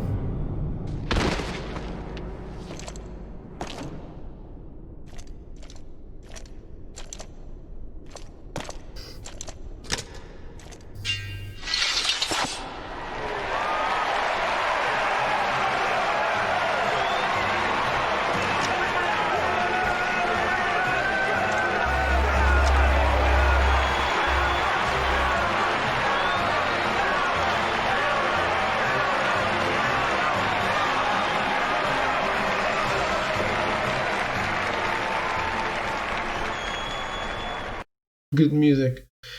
Your Grace, you mustn't. The danger is too great. Please, Your Grace, come back. I beg of you.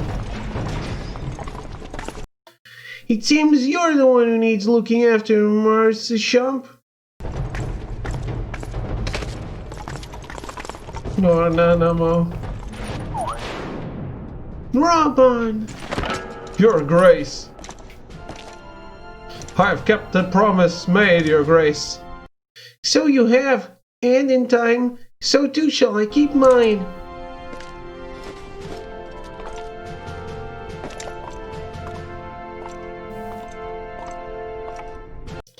With your winnings, you have become one of the 6 most wealthy souls in all Ulda. And so, as tradition dictates, Robin Aldin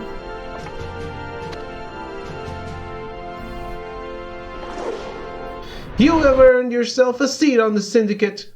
May your new station garner you still greater glories.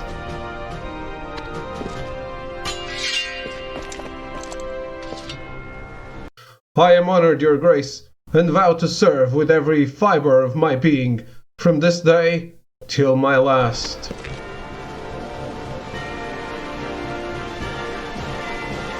That's so cool to see this.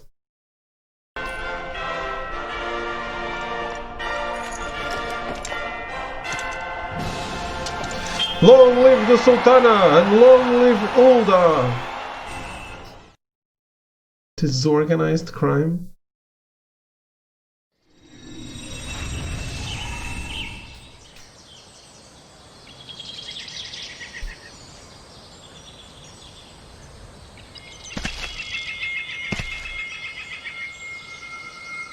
Ah, we're meeting the leaders of the grand companies, I guess? What the fuck is that?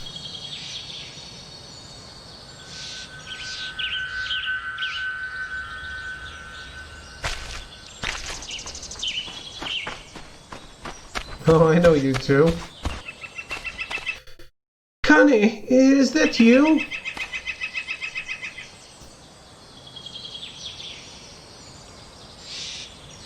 Sister, are these the great ones? So many of them dead. No, it can't be. Who could have done this?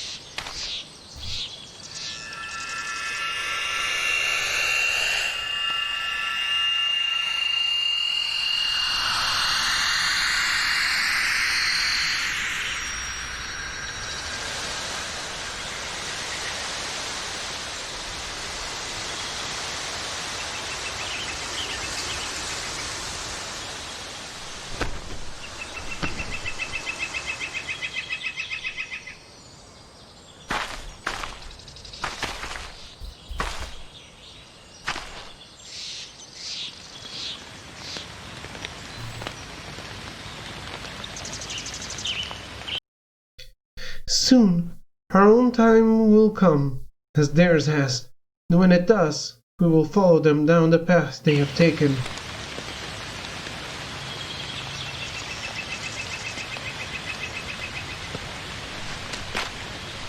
Whoever did this will know the forest's vengeance.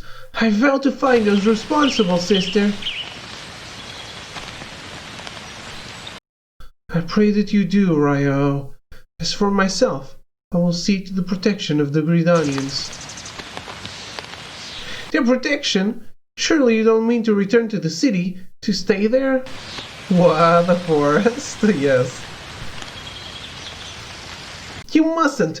If we don't find those who did this, the Green Wrath will go unsated. The risk is too great. I don't know who the dead stuff was. Is that White Mage storyline? Love is the true gift of Nofika, little sister. Now more than ever I must take that love fully into my heart and guide our people through these dark times. Not sure myself. Okay. They weren't fairies, so... They look like the fairies from Scholars, actually.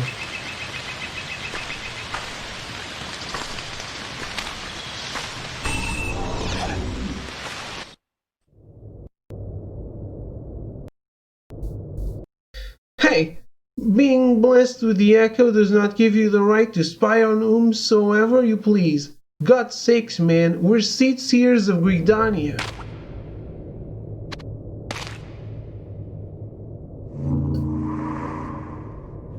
I won't forget this, Sabriel. Okay. Shot through the heart. I guess the Merle Whip now.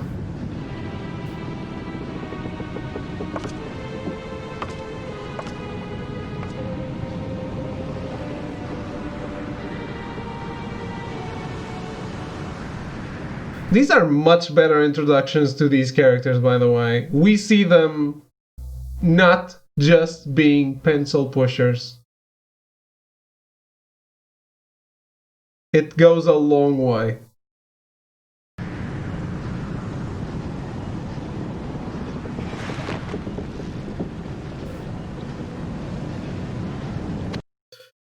Ain't one to back down, are you, Merle Webb? If I were, what manner of admiral would I make?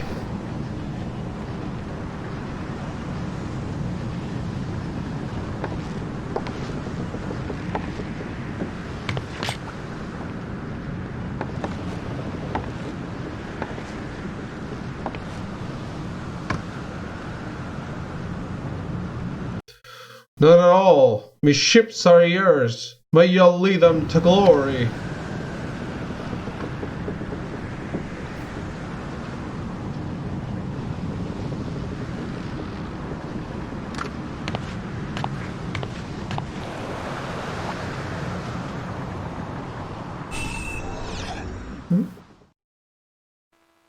Well, I guess in this case, she actually did nothing.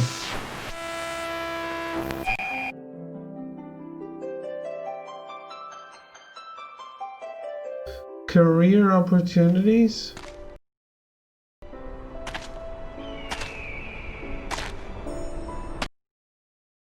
Holy shit! Ne'er till land consumes sun can see bare moons. Heaven spew crimson flame, hell seep black dooms. Hearken unto me, a seeker of truth, and through my words be saved. In this chapter, we set up a LinkedIn page. Yes. The cinerary sun yields the septenary moon, expelling the astral, beckoning the umbral. So saith the eternal wisdom of Messiah Thousand Eyes. Hey, it looks exactly the same. But with a weapon? A shadow hangeth over the realm, growing blacker with each passing day. Rise from thy waking slumber, see the nightmare for reality, and ready thyself for the coming chaos.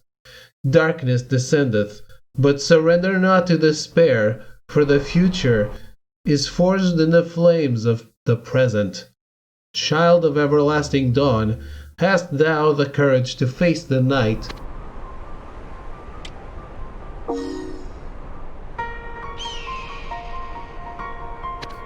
The foul taint of deceit corrupteth thine heart, and wills thee to the deeds most sinister.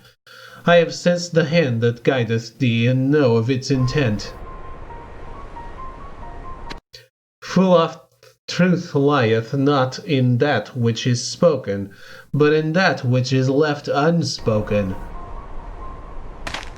Refuse to open thine eyes, and thou shalt linger in darkness for eternity. Or mayhap the dark shadow cast upon thy soul hath rendered it unable to accept the dawn. Mayhap that shadow must needs be vanquished. He's attacking me? Hurryanger, what are you doing?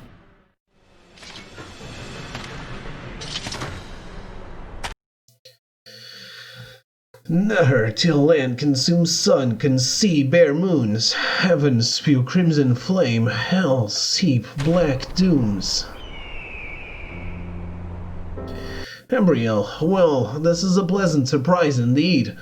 Should you have an interest in the words of Messiah Thousand Eyes, I would be more than happy to recite them to your heart's content.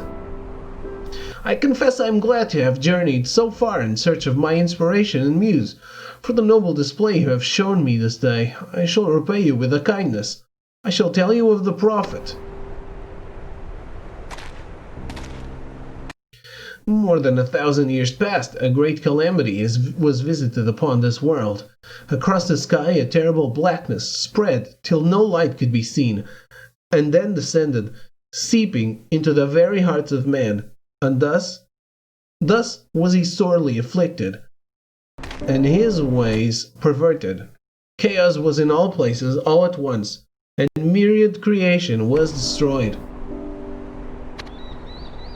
Avarice reigned supreme, and civilization was thrown into a lawless struggle for wealth and power, the mighty taking as they saw fit, with complete disregard for nature and fellow man alike.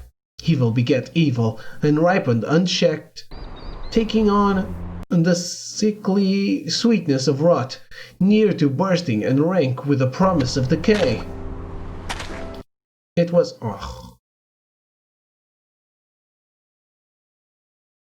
It was then that the 12, grieved by the corruption and sin that had gripped their creation, decided to purge the world of the evils with a cleansing deluge, proclaiming, "Behold the power of pure water." And thus began the 6th of the umbral eras. What? It was 1,000 years ago, and the 7th umbral era is just for 5 years?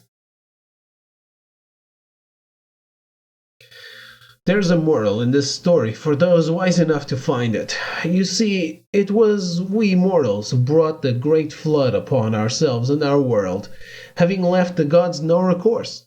And so, if our faults ushered in an umbral era in the past, then our strengths can prevent the coming of another in the future. So what say you, Gabriel? Will you pledge yourself to the side of good and fight to save the world? Know that you cannot rely blindly on others in things such as this. The road to victory must be found within yourself, as it must in all of us.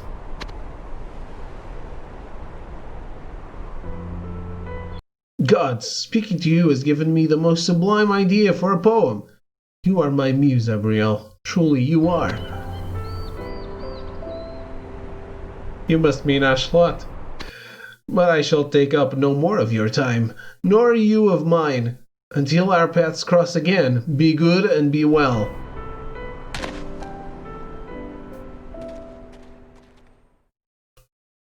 Breaking the seals?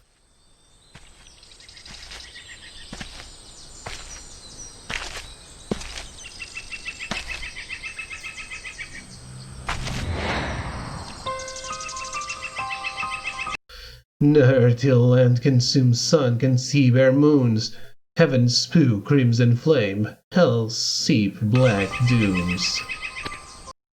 A shadow hangeth over the realm, growing blacker with each passing day. Rise from thy waking slumber, see the nightmare for reality, and ready thyself for the coming chaos. Darkness descendeth, but surrender not to despair, for the future is forged in the flames of the present. Child of everlasting dawn, hast thou the courage to face the night? The foul taint of deceit corrupteth thine heart and wills thee to deeds most sinister. I have sensed the hand that guideth thee and know of its intent. Whatever. He's saying the same stuff.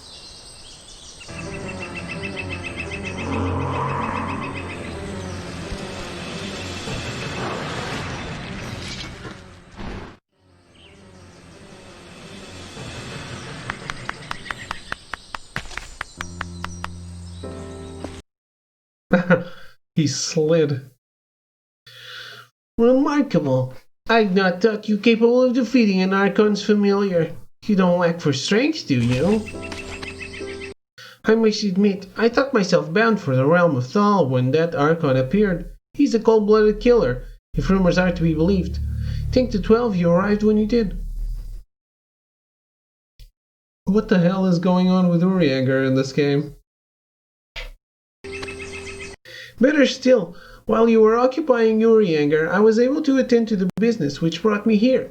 I suppose it's the least I can do to tell you what I've learned. This is making me even more suspicious of that last scene I saw with Urianger.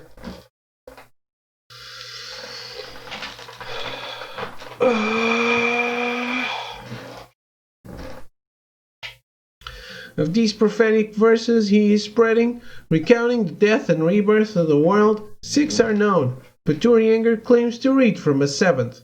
Until now, the 7th verse was thought to be incomplete or lost, or perhaps never to have existed at all. The 6 known verses have been studied by countless scholars for countless years. Many of those most knowledgeable in these matters believe the cycle they depict to be unyielding, and that the 7th umbral era is therefore fated to come. Perhaps Urianger is among their number. Fuck my life. Why do you do these videos and then not let people read?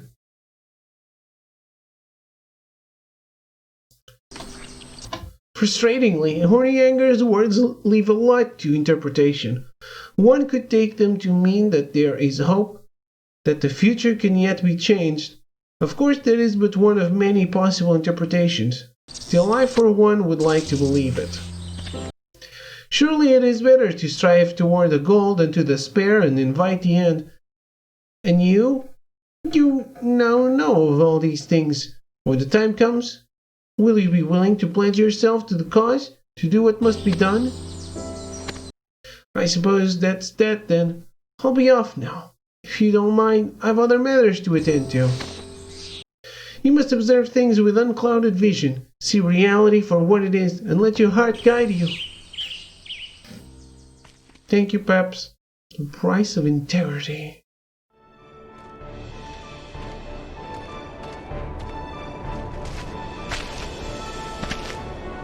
I guess it's the same thing, but now in Limsa.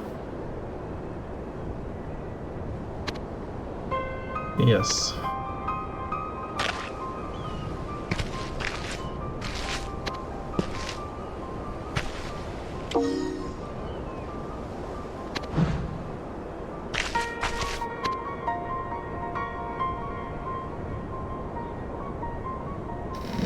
He's saying the exact same thing.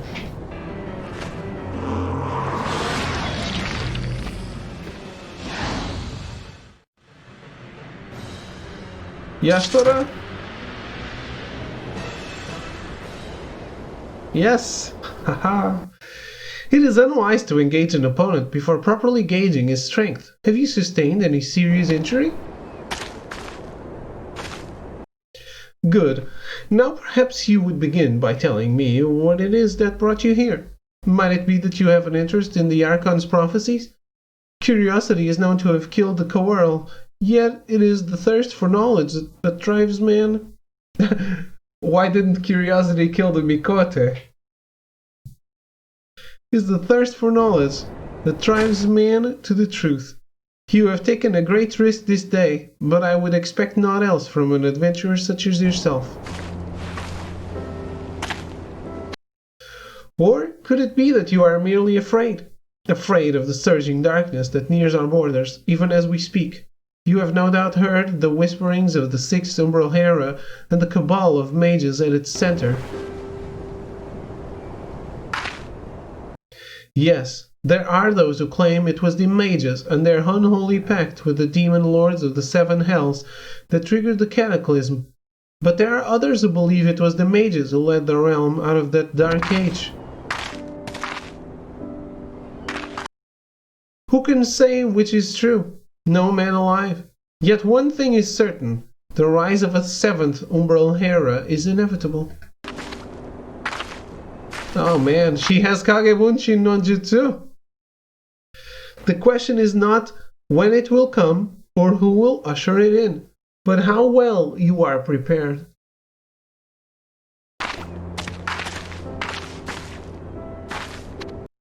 If you are willing, I would ask of you your assistance. The time of reckoning draws nigh, and Eorzea will need all the allies she can muster.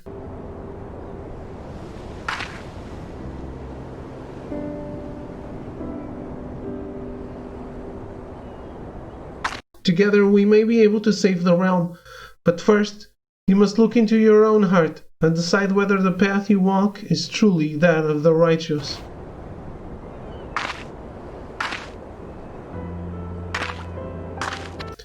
We will meet again, Ariel Rosen. What if I stop paying my sub? Arms race. It should come as no surprise to hear it, but Lord Lolorito was not sitting idly by while the road was being lost. I shudder to think what sums exchanged hands to secure the small peace. Man, all the characters were already in here. It's impressive. All the players of A Realm Reborn are in 1.0. There's no need to worry. Whatever money was lost will soon be made back tenfold. While the other nations have already begun to limit their trade, Hulda has seized near complete control of the flow of arms. And this upon the eve of war. The Garland Ironworks is producing the finest weaponry in the realm, and we mean to make them the most sought-after goods on the market. Being a member of the Immortal Flames, these weapons will of course be at your own disposal as well, should you rise high enough in our ranks.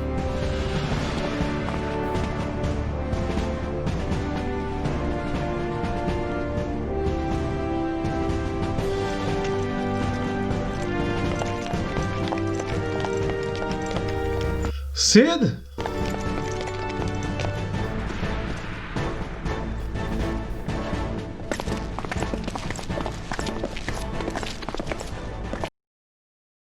While my team's initial readings proved inconclusive when combined with recent reports from the Immortal Flames. There's no mistaking it, sir. Your hypothesis has become fact. Beardless Sid is so weird. A little. He looks so young.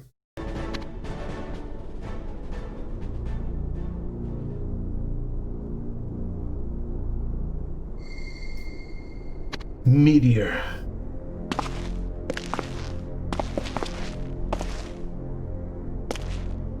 Meteor, really? So they already had all this idea of Meteor? This was already in the game from the start?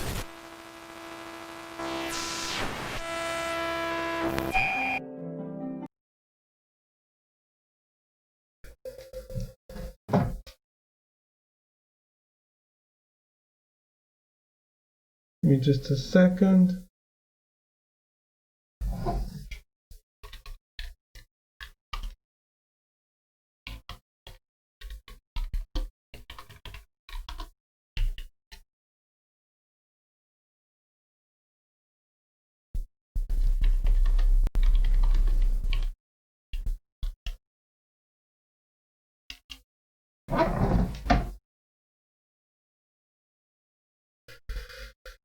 Meteor doesn't happen in a day. I know, but it could be like 1.1 introduces Meteor, not 1.0, you know?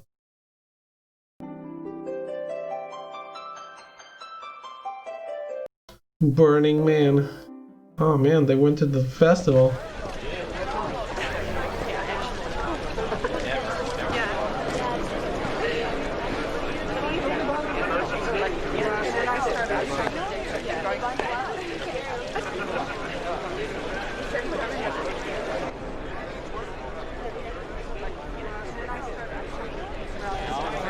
You never watched any of this, right, Melty?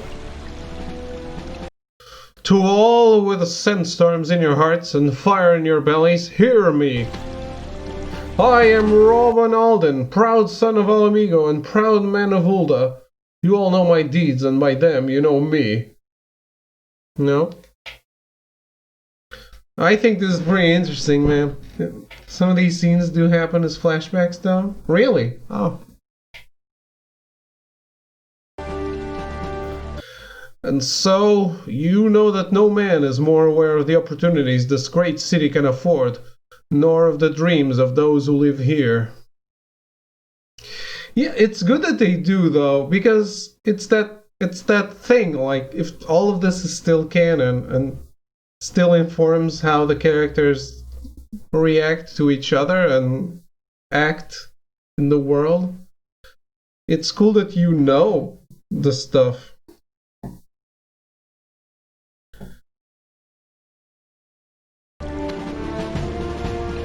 We do not yearn for an end to the Garleans' attacks to merely survive, poor and hungry. We seek fortune and the freedom to enjoy it.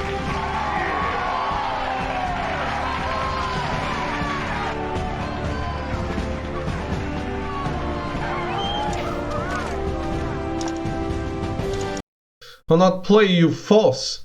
The Empire threatens your way of life, even here in the South.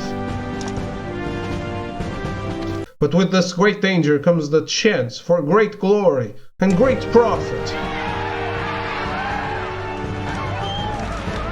Never have we known a time of such rich opportunity, and I, for one, mean to make the most of it. I swear here and now, in the name of the Sultana, Nanamo Ulnamo, our immortal flames will consume the Garleans. We will sear their flesh and char their bones, and when they burn, they will beg our mercy, and we will name its price.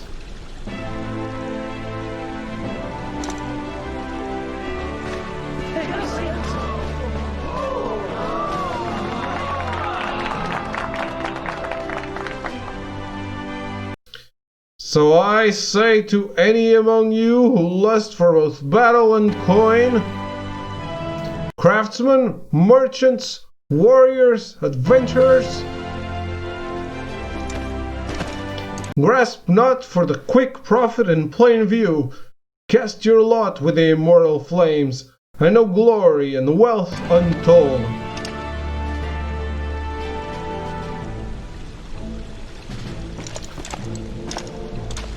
Forge arms and armor.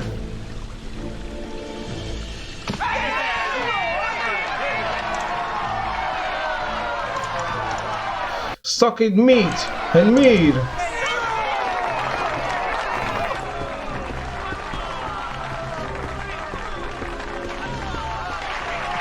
Temper yourselves in both mind and body.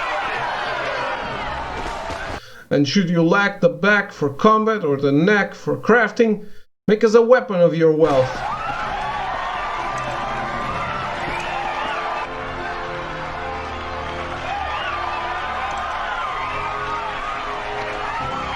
Long live the Sultana! Long live Ulda!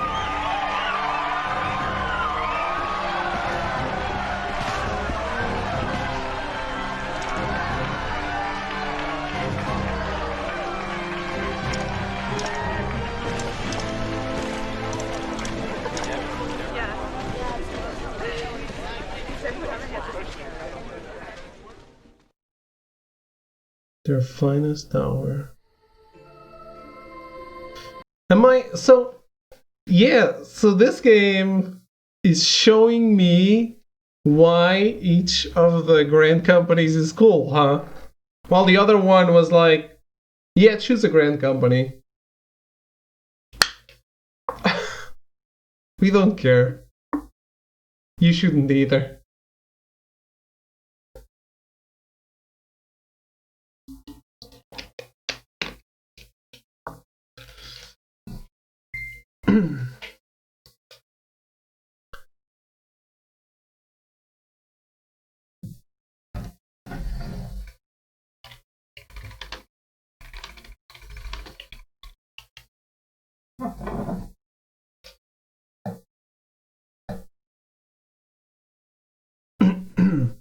People of the forest, beloved of the elementals, hear me. The evil which radiates forth from Garlemald is possessed of an unforeseen strength. Often and at will, it assaults our edge, profaning the sanctity of the Twelves Wood. And so have I returned to our city. I am Kane Senna, sister to all Gridanians, and I stand with you now at the turn of the tide.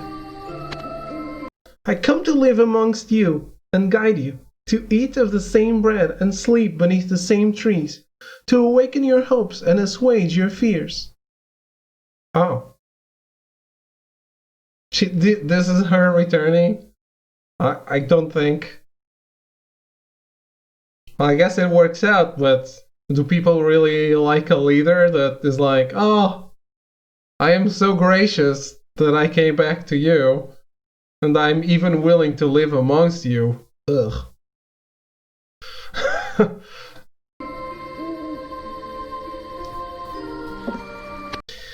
Through me shall the voices of the elementals be known, for I am their vessel, and as I am their servant, so too am I yours. One of the great ones, lords amongst elementals, has seen the dangers which threaten our Gridania, and given counsel. They would see us hold to our righteousness, and trust to our bravery. So long as we protect our forest, they told me, Nofika will never abandon us to darkness. For our forest, they said, for the great ones in their wisdom see that we too are one with this land, just as the trees and the grasses. Let us offer our thanks to the creation around us, to the skies, the earth, the waters, to this Eorzea which nurtures us even before our birth, and embraces us even after our death, and let us protect it so long as we draw breath.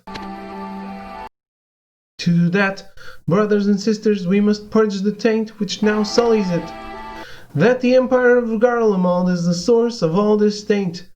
This infection is as clear as the waters of our own mirror. Huh? The deeds of the Garleans deny that which is right. Order flees before their coming, and chaos reigns in their wake. Garlemald,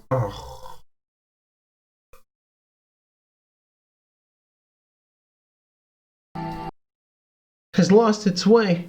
Too long has it reveled in the darkness and destruction of its own atrocities and depravities. Yet the day of its reckoning is at hand. Soon its sin-dimmed eyes will be opened to the light of righteousness. Soon it will know justice.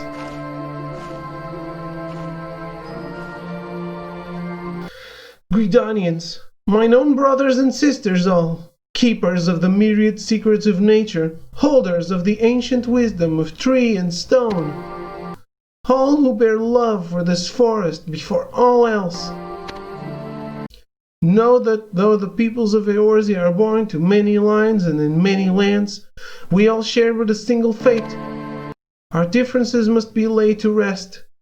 Come, offer me your hands, that we might unite in common cause.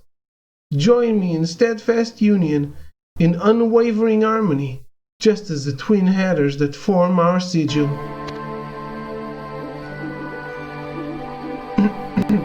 We must aid and assist one another. Make all that you have that of all. Aye, boon and burden both.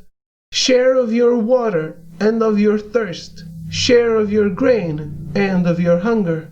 Share of your hope and of your grief. Do this, and together, united, we shall weather this storm.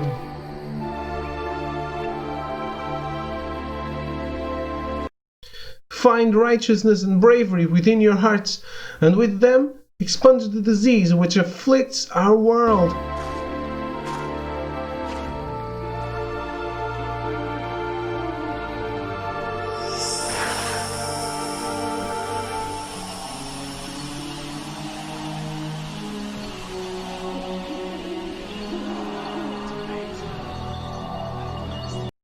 and have faith, for in time Naufika's bounty shall be bestowed upon us once more. This is such a great, so much better introduction to the Grand Companies, though. So much better. Till that day dawns, I pledge all that I am, have been, and will be to your service. The Order of the Twin Adder is a union, the joining of the spirits of the forest with our own. By it are we bound together, and from it shall we draw the strength to prevail.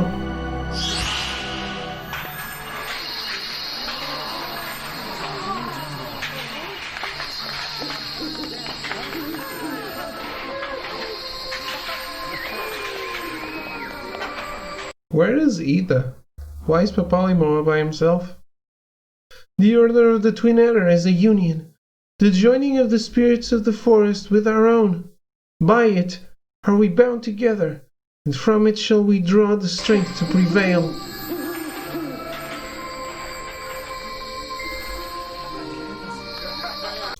In this forest shall the seeds be sown for a new era of peace, and true of heart and strong in our resolve, we shall tend them, that all may one day enjoy the fruits of our labors. Lo, how they quicken!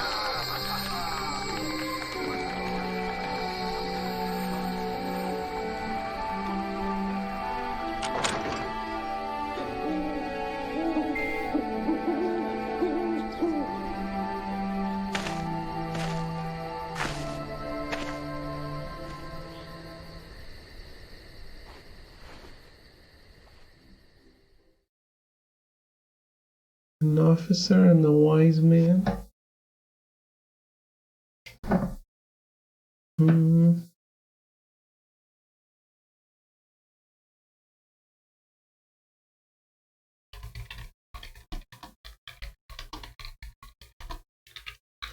Oh my god, people got me plushies.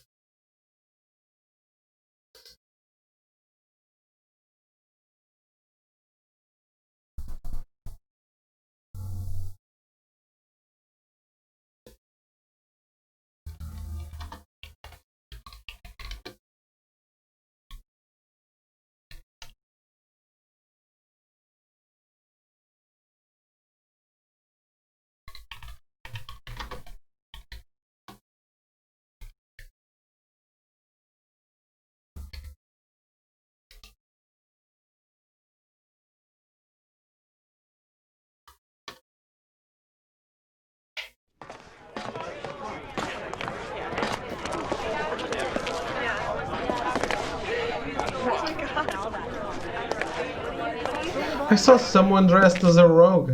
Yeah.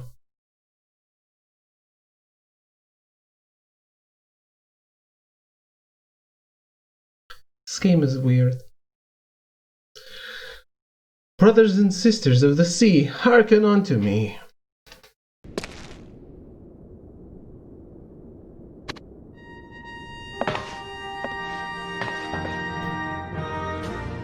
Look upon this, our mighty crimson standard, and tell me your hearts do not swell with pride. 700 summers and 700 winters have we chronicled since our forefathers first arrived in this fertile bay, guided by the good grace of the Mother of Oceans.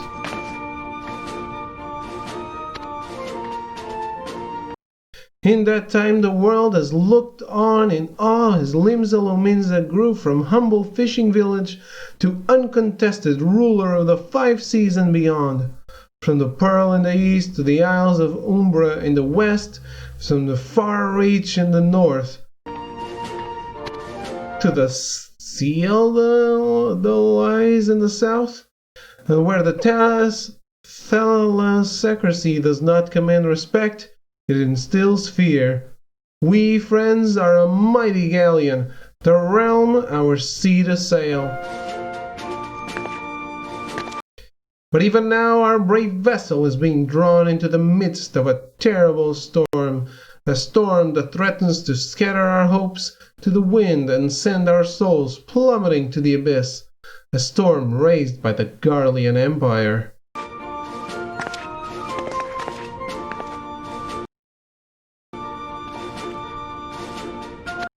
A fearsome foe to be sure, but, my friends, my shipmates, ask unto any captain of any vessel, pray what be the best way to weather a storm, and they will all answer the same.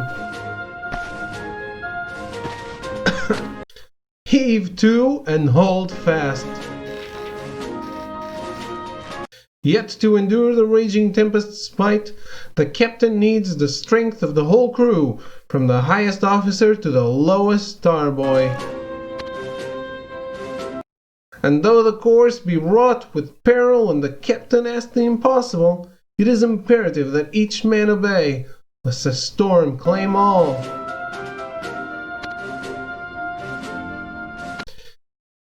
Bollocks!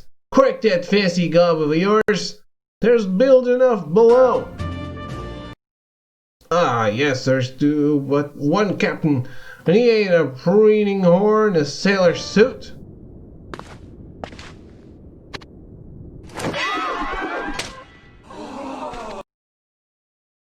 There's nary a soul in this hall who would disagree when I say this city-state is as much yours as it is mine. That it was founded on the premise that on the sea each and every man is free.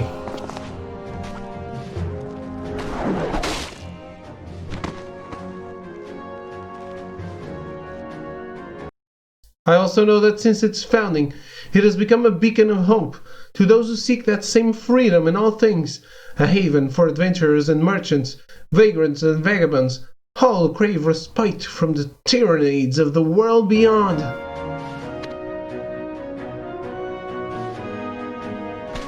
And so, as admiral of this proud vessel, I pledge you this.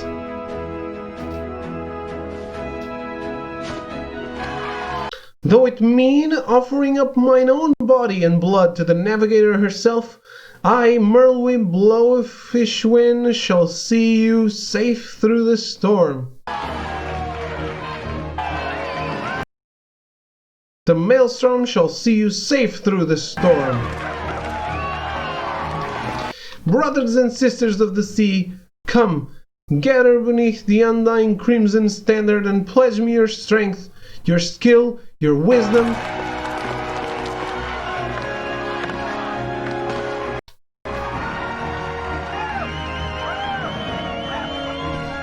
Show the enemy your fatal blades, granting them the same mercy they would us, and commit them to the gaping abyss.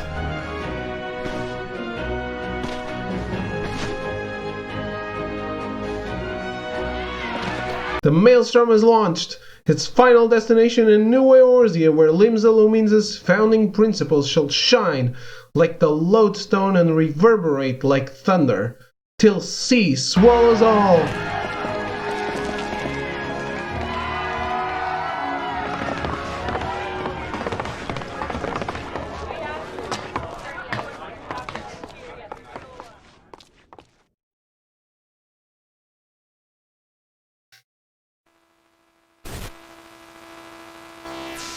Sid.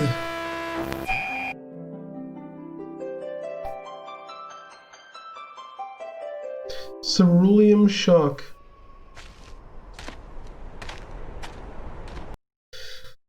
See that? 'Tis just as I told you. Show 'em a bit of steel, and they slinks off like scolded whelps, tails between their legs. Now let's grab the lum and get back to the ship. Aye, aye, Captain. Enough. We know what you and your vile companions at the ferry docks are up to, and it will not be allowed. Relinquish the ceruleum, lay down your arms, and surrender yourselves to custody.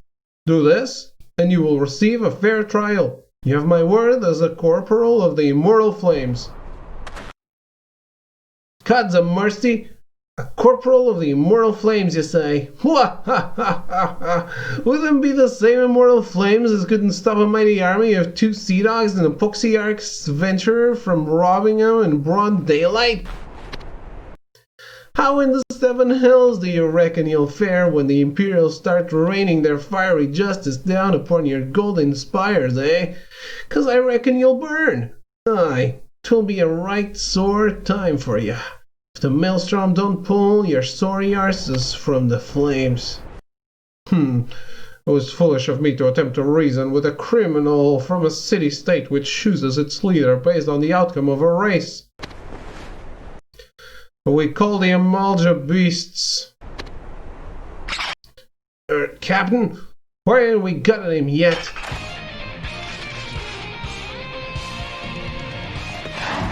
It's PvP. Stop! Stay your blades. There's no need for bloodshed. Whoa. What?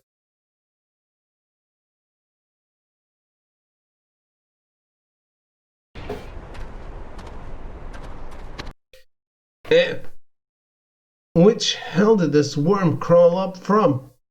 It's just called beasts. Yeah, they just called the pirates beasts. Or the Limsons, I guess. Oh, he does have a little bit of stubble, doesn't he? Ceruleum is a highly unstable source of energy. Oh my god.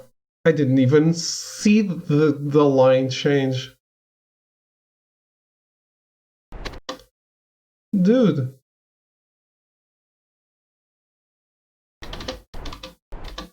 One spark from a pair crossed blades, one ember from an errant fire spell would be all that was required for ignition, and the resultant conflagration would initiate a chain reaction that would swiftly spread throughout the mountain and...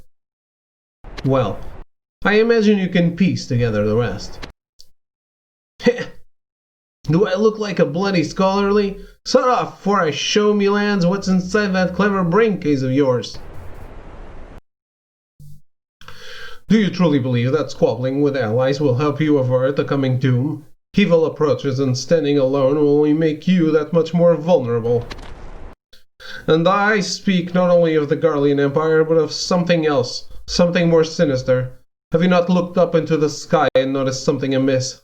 The lesser moon Dalamoon have you not witnessed it swell like a tumor, redden like the gout? Even the realm's natural flow of etheric energy has been disrupted. All either should pass through Silverterra Lake upon returning to the land, but it now appears that something is bending the energy's course, drawing it away. This has upset the balance of all life and matter in Eorzea. It is why the weather has become unpredictable, why creatures have grown large and fierce, why crystals are losing their aspect.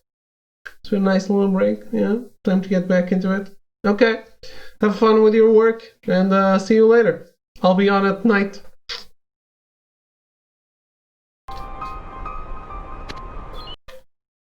Quite what could be drawing the Aether, and what will happen if this phenomenon is allowed to continue, I cannot say, but what I can tell you with absolute certainty is that your petty quarrels over money and power are as grains of dust.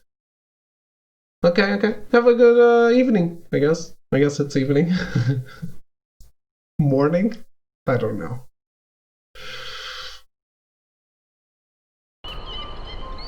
As grains of dust compared to sandstorm something. To the sandstorm that boils just over the horizon. Bloody scholarlies. Back to the ship, for the bookish bastard bores us all to death. Wait, I order you to return here this instant. Ah, right. Yep, have a good evening.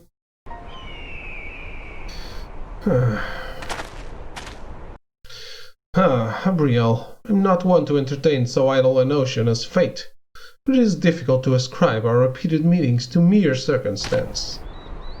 Why am I here, you ask? All in good time, my friend. Meet me at the Limsa Lominsa landing atop the mizzenmast, and I shall enlighten you.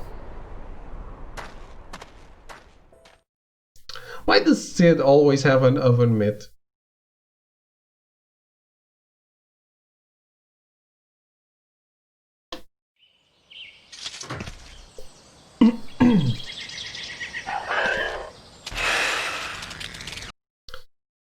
I don't remember these monsters. I think. Maybe I do. Shield your eyes. Look away.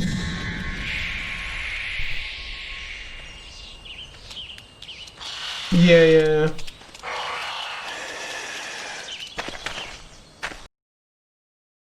The cocoons. Now you lost me. It is done. Those beasts, they dread the brightness. Tell me, are you Arthur? You're hurt. Can you stand? Don't touch me!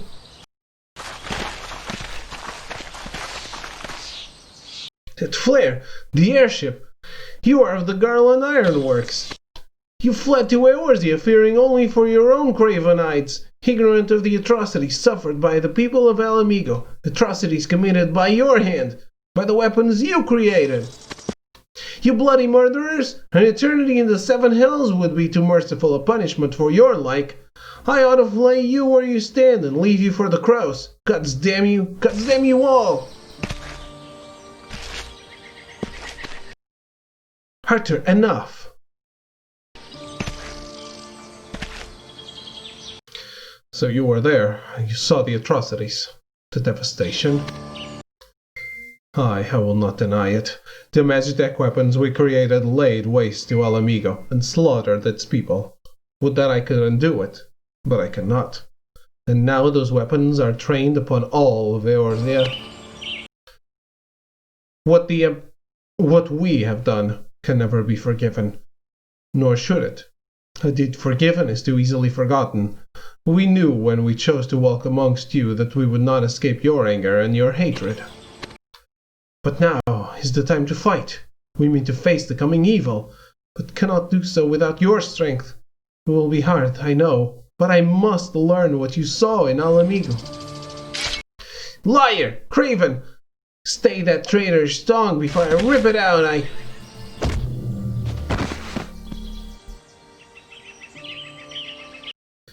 He was long in Alamigo. All who have learned to trust no one. More's the pity.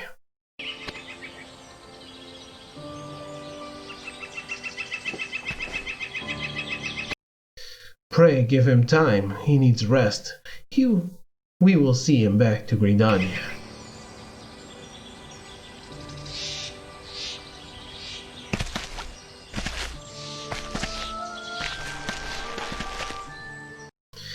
I ask that you come to Gridania as well. I shall await you at the Stillglade Fane. Come in your own time. Know your enemy.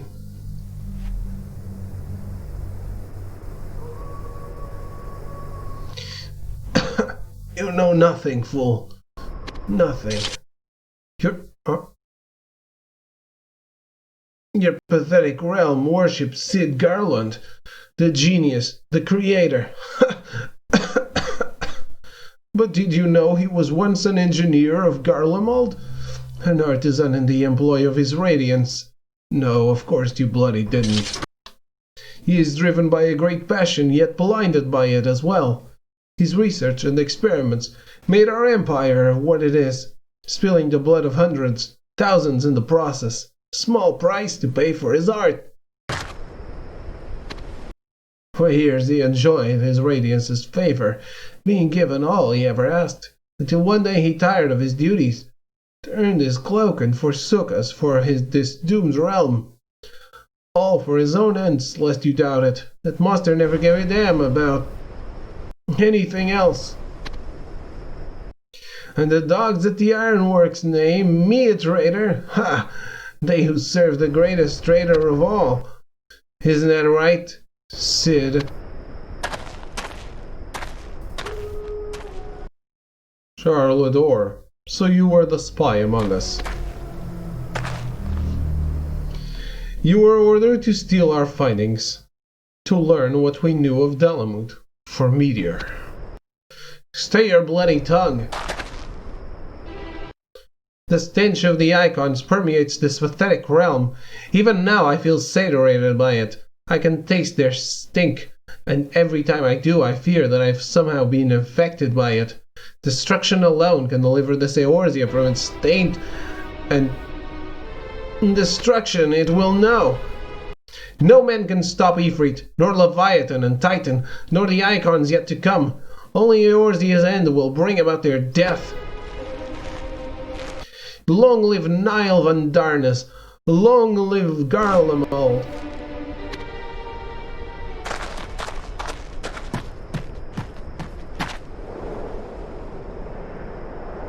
Oh man.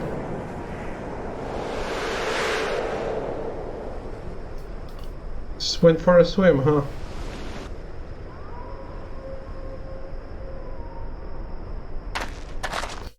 Spoken like a true Garlean. There's much I would ask, but not here. I will expect you at the airship landing in Ulda.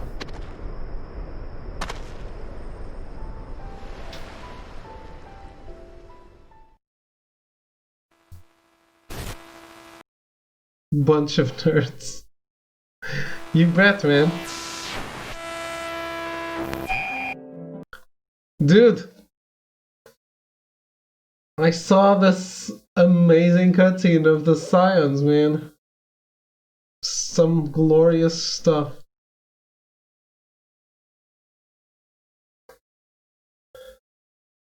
You'll need to move on from this weeb, it's killing you.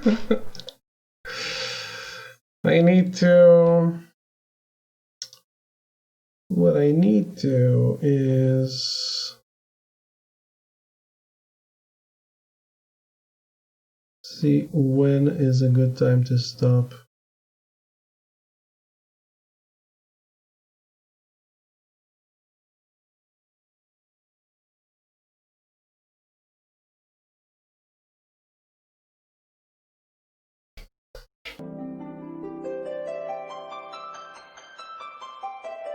It kills with fire.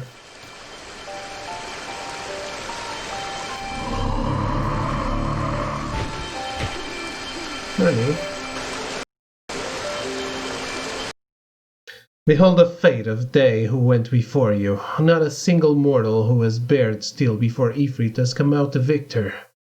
Let this be a grave reminder of the arduousness of your task. Attend to me, Abriel. Though all things happen for a reason, it falls to each individual to find meaning in that which comes to pass. In this case, the message is painfully clear. Hubris is as much your enemy as the foe who stands before you. Anything less than complete focus upon the task at hand, and you will be made to pay the selfsame price as those poor fools. Where did Louis Wa come from? This is the first time I'm seeing him. You calling a nerd? What level are you, Echo? How's it going?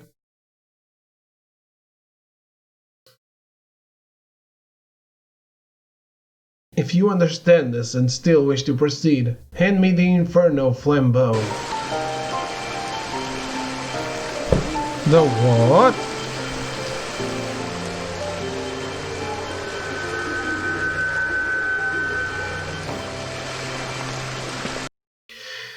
Now step through the gate, Abriel. Beckoned by the flame of the Inferno Flambeau, the primal Ifrit shall descend.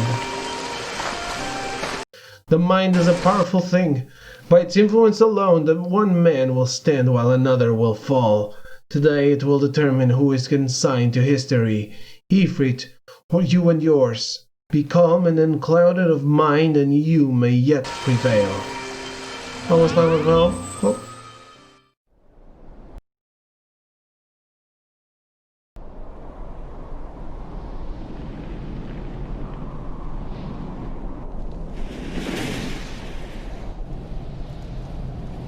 I don't think we did. But he has the FC buffs, right? Those are the biggest ones.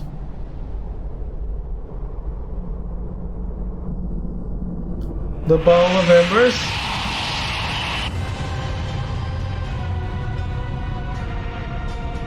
This one is pretty similar. Yeah, this cutscene is pretty similar.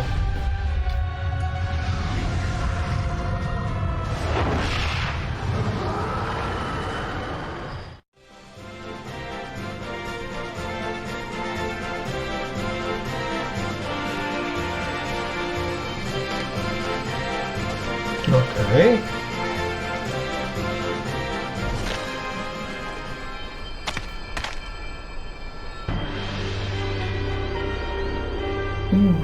What?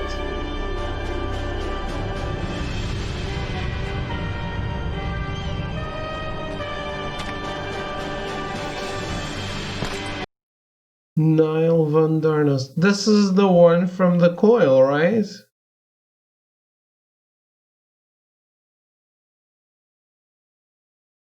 Bravo, bravo, truly a performance worthy of song. I would know the name of the hero who dares defy a god.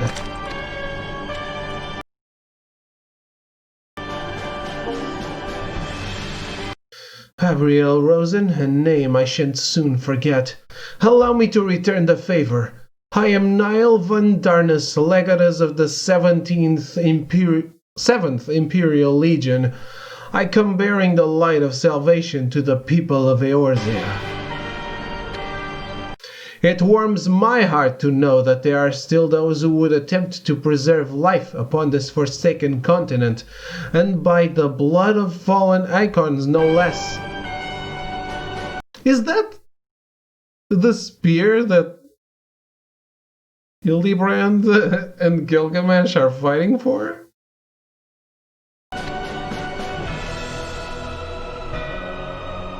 A noble struggle, I grant you, but one that is sadly beyond hope. Alone you stand no chance of survival. None. If you are to prevail, you must needs accept the outstretched hand of salvation, the hand of the Garlean Empire.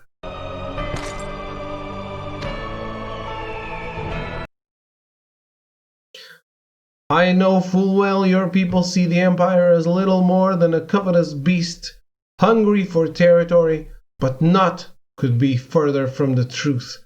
The world is stricken by an evil blight, our peoples given to despair. Seeing this, the Empire was moved with pity. It reached out to the other nations, bringing them under its wing that they might know deliverance. For ours is the radiance that shall banish the darkness that threatens to engulf the land. Embrace the light, son of the South, and your progeny shall live to see a brighter tomorrow.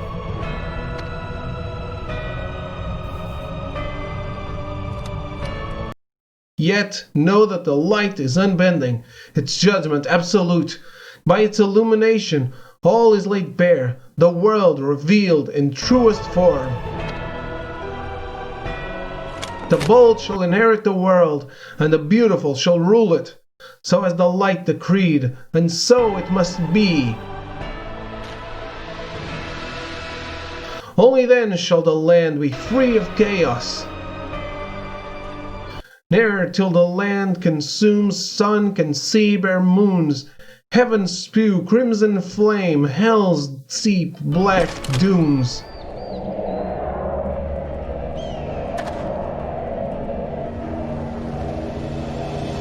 That's what Urianger was saying. I see these words are lost upon you, that the children of this land should have grown up ignorant of the sacred prophecies of yore. The slumbering emperors of old Alag are surely turning in their graves. It is the same spear. But I will not blame you for your forefathers' negligence. Permit me to explain it, as I might to a child of Garlemald. Naught is eternal, nay, not even the dance of the stars upon the celestial sea. The hour of reckoning is at hand. Soon, the crimson star shall descend, and the land shall be purged of its taint. Oh, but what manner of foul shadow will the unredeemed souls of your countrymen cast by the light of judgment?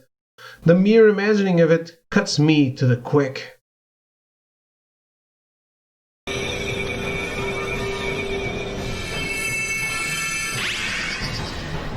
Arrogance! Have you watched the cutscene of the Scions fighting Gaius?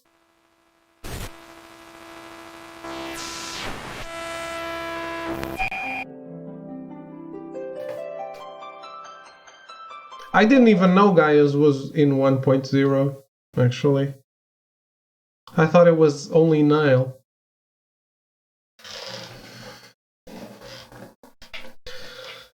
Like father, like son.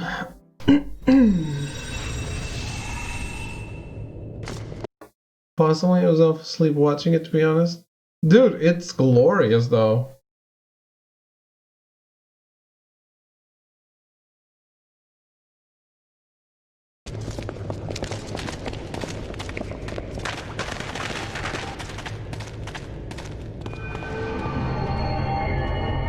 Possibly one of the best cutscenes in Engine of them all. So you found me. And what now, Raven?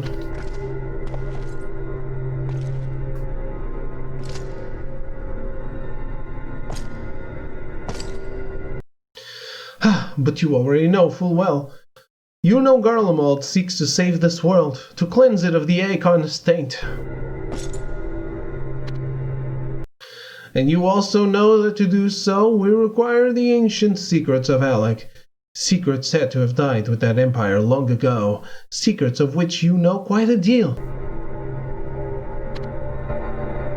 So come, Master Sid, and tell me what it is I wish to know. The secrets of Alec. Meteor. You truly mean to do it then? To bring down Dalamud? How shrewd. Good. You will save us much time. Long have we sought to rediscover knowledge of the meteor sorcery. For years it was Midas Nun Garland who led our efforts. Your father was both a genius and a patriot.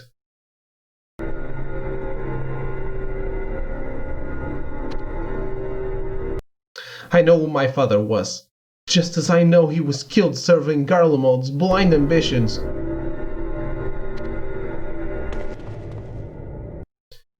Bosge's citadel, an entire city gone in the blink of an eye, all the literature left to us of Alec, the lunar transmitter, the testing facilities, all gone without a trace. Not a page or stone remained, not even a corpse.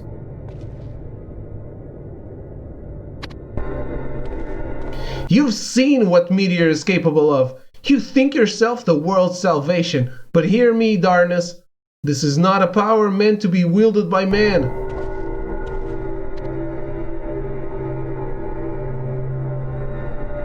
You disappoint me, Sidnan Garland. Your father was proud to serve as Grand Minister of Industry under His Excellence. By virtue of his feats alone were you named a minister after him. Why deny his successes? His work delivered the very thing we seek, the purity of nothingness.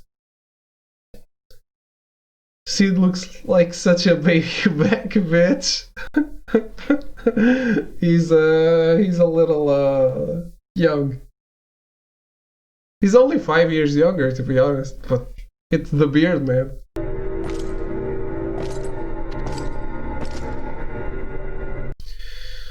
Purity? You sick, deluded bastard! That is no purity. Should Dalamud fall, all will be reduced to ash and dust. You praise my father's work, but what it delivered was death and oblivion. You're merely too full to see it.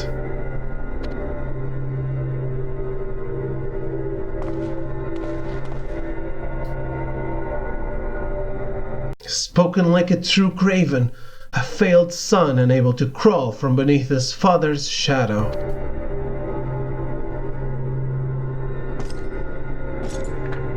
You have been too long in this foul realm. It seems not even a Garland is immune to its taint.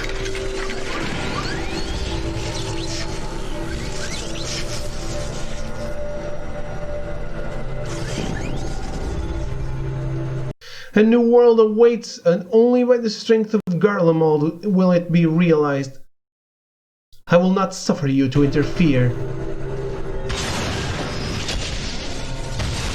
What? Oh man. That was just a push?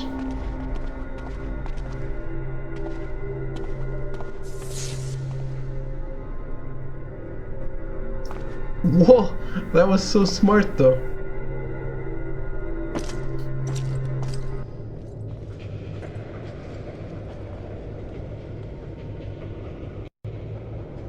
Nathan Highwind? What?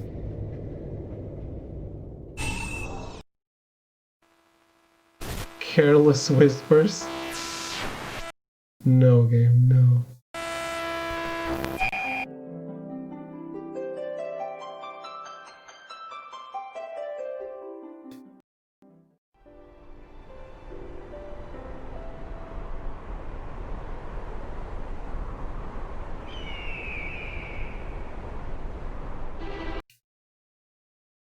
I'm anti-Naughty Dog. Why?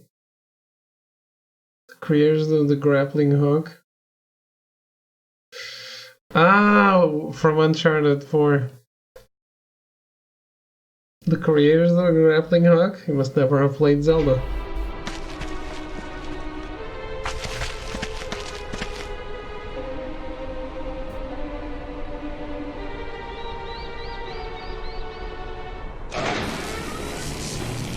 Although, the grappling hook in Uncharted 4 is so much more fun.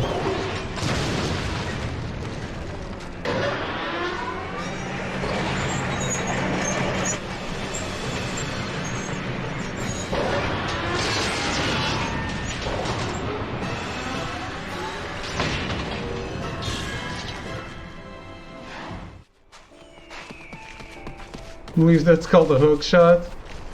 Very different, yes. You're right.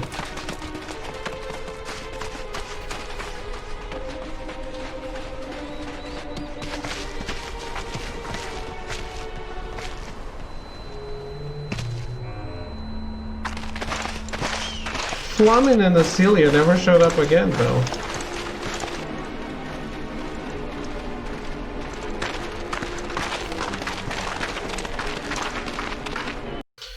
Report, soldier.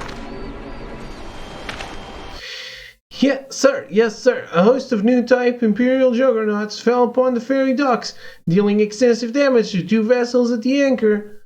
Casualties are in excess of 10 score, with tri-stat number wounded.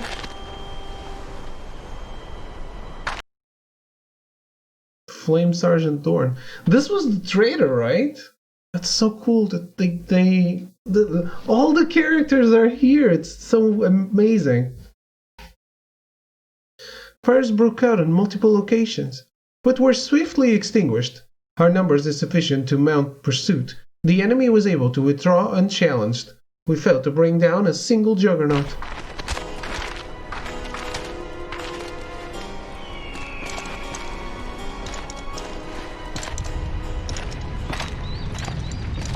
Oh man. See? What is this?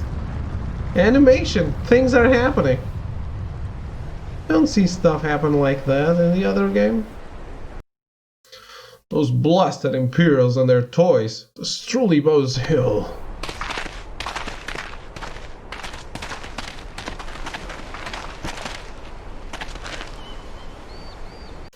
Second Lieutenant Rosen, of the flames who took the field, none but you succeeded in felling a juggernaut. That's our sole consolation in this ill-fated mission. Consider your service noted. Dismissed.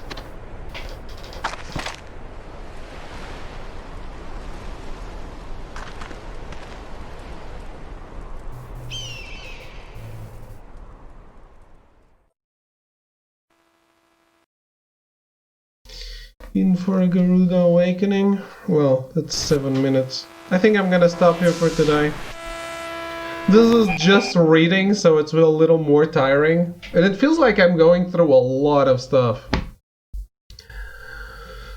I'm I'm stopping, but we're not done. So I'm absolutely going to watch the rest of this because it's being amazing. Hopefully I can do it all in one more stream. 7, 5, 5, 16, 12. I should, I guess. I hope.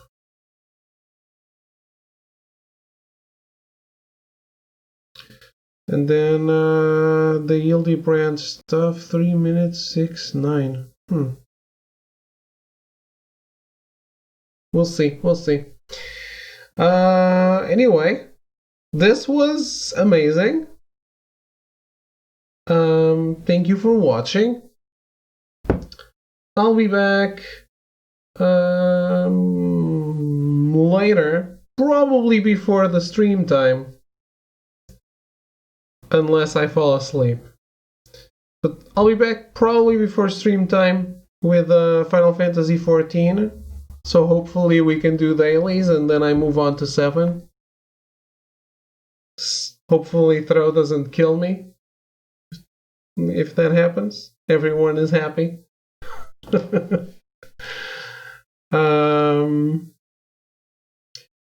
Have a good evening, morning, or afternoon, or night, according to where you are in the world. And I will see you later. Take care.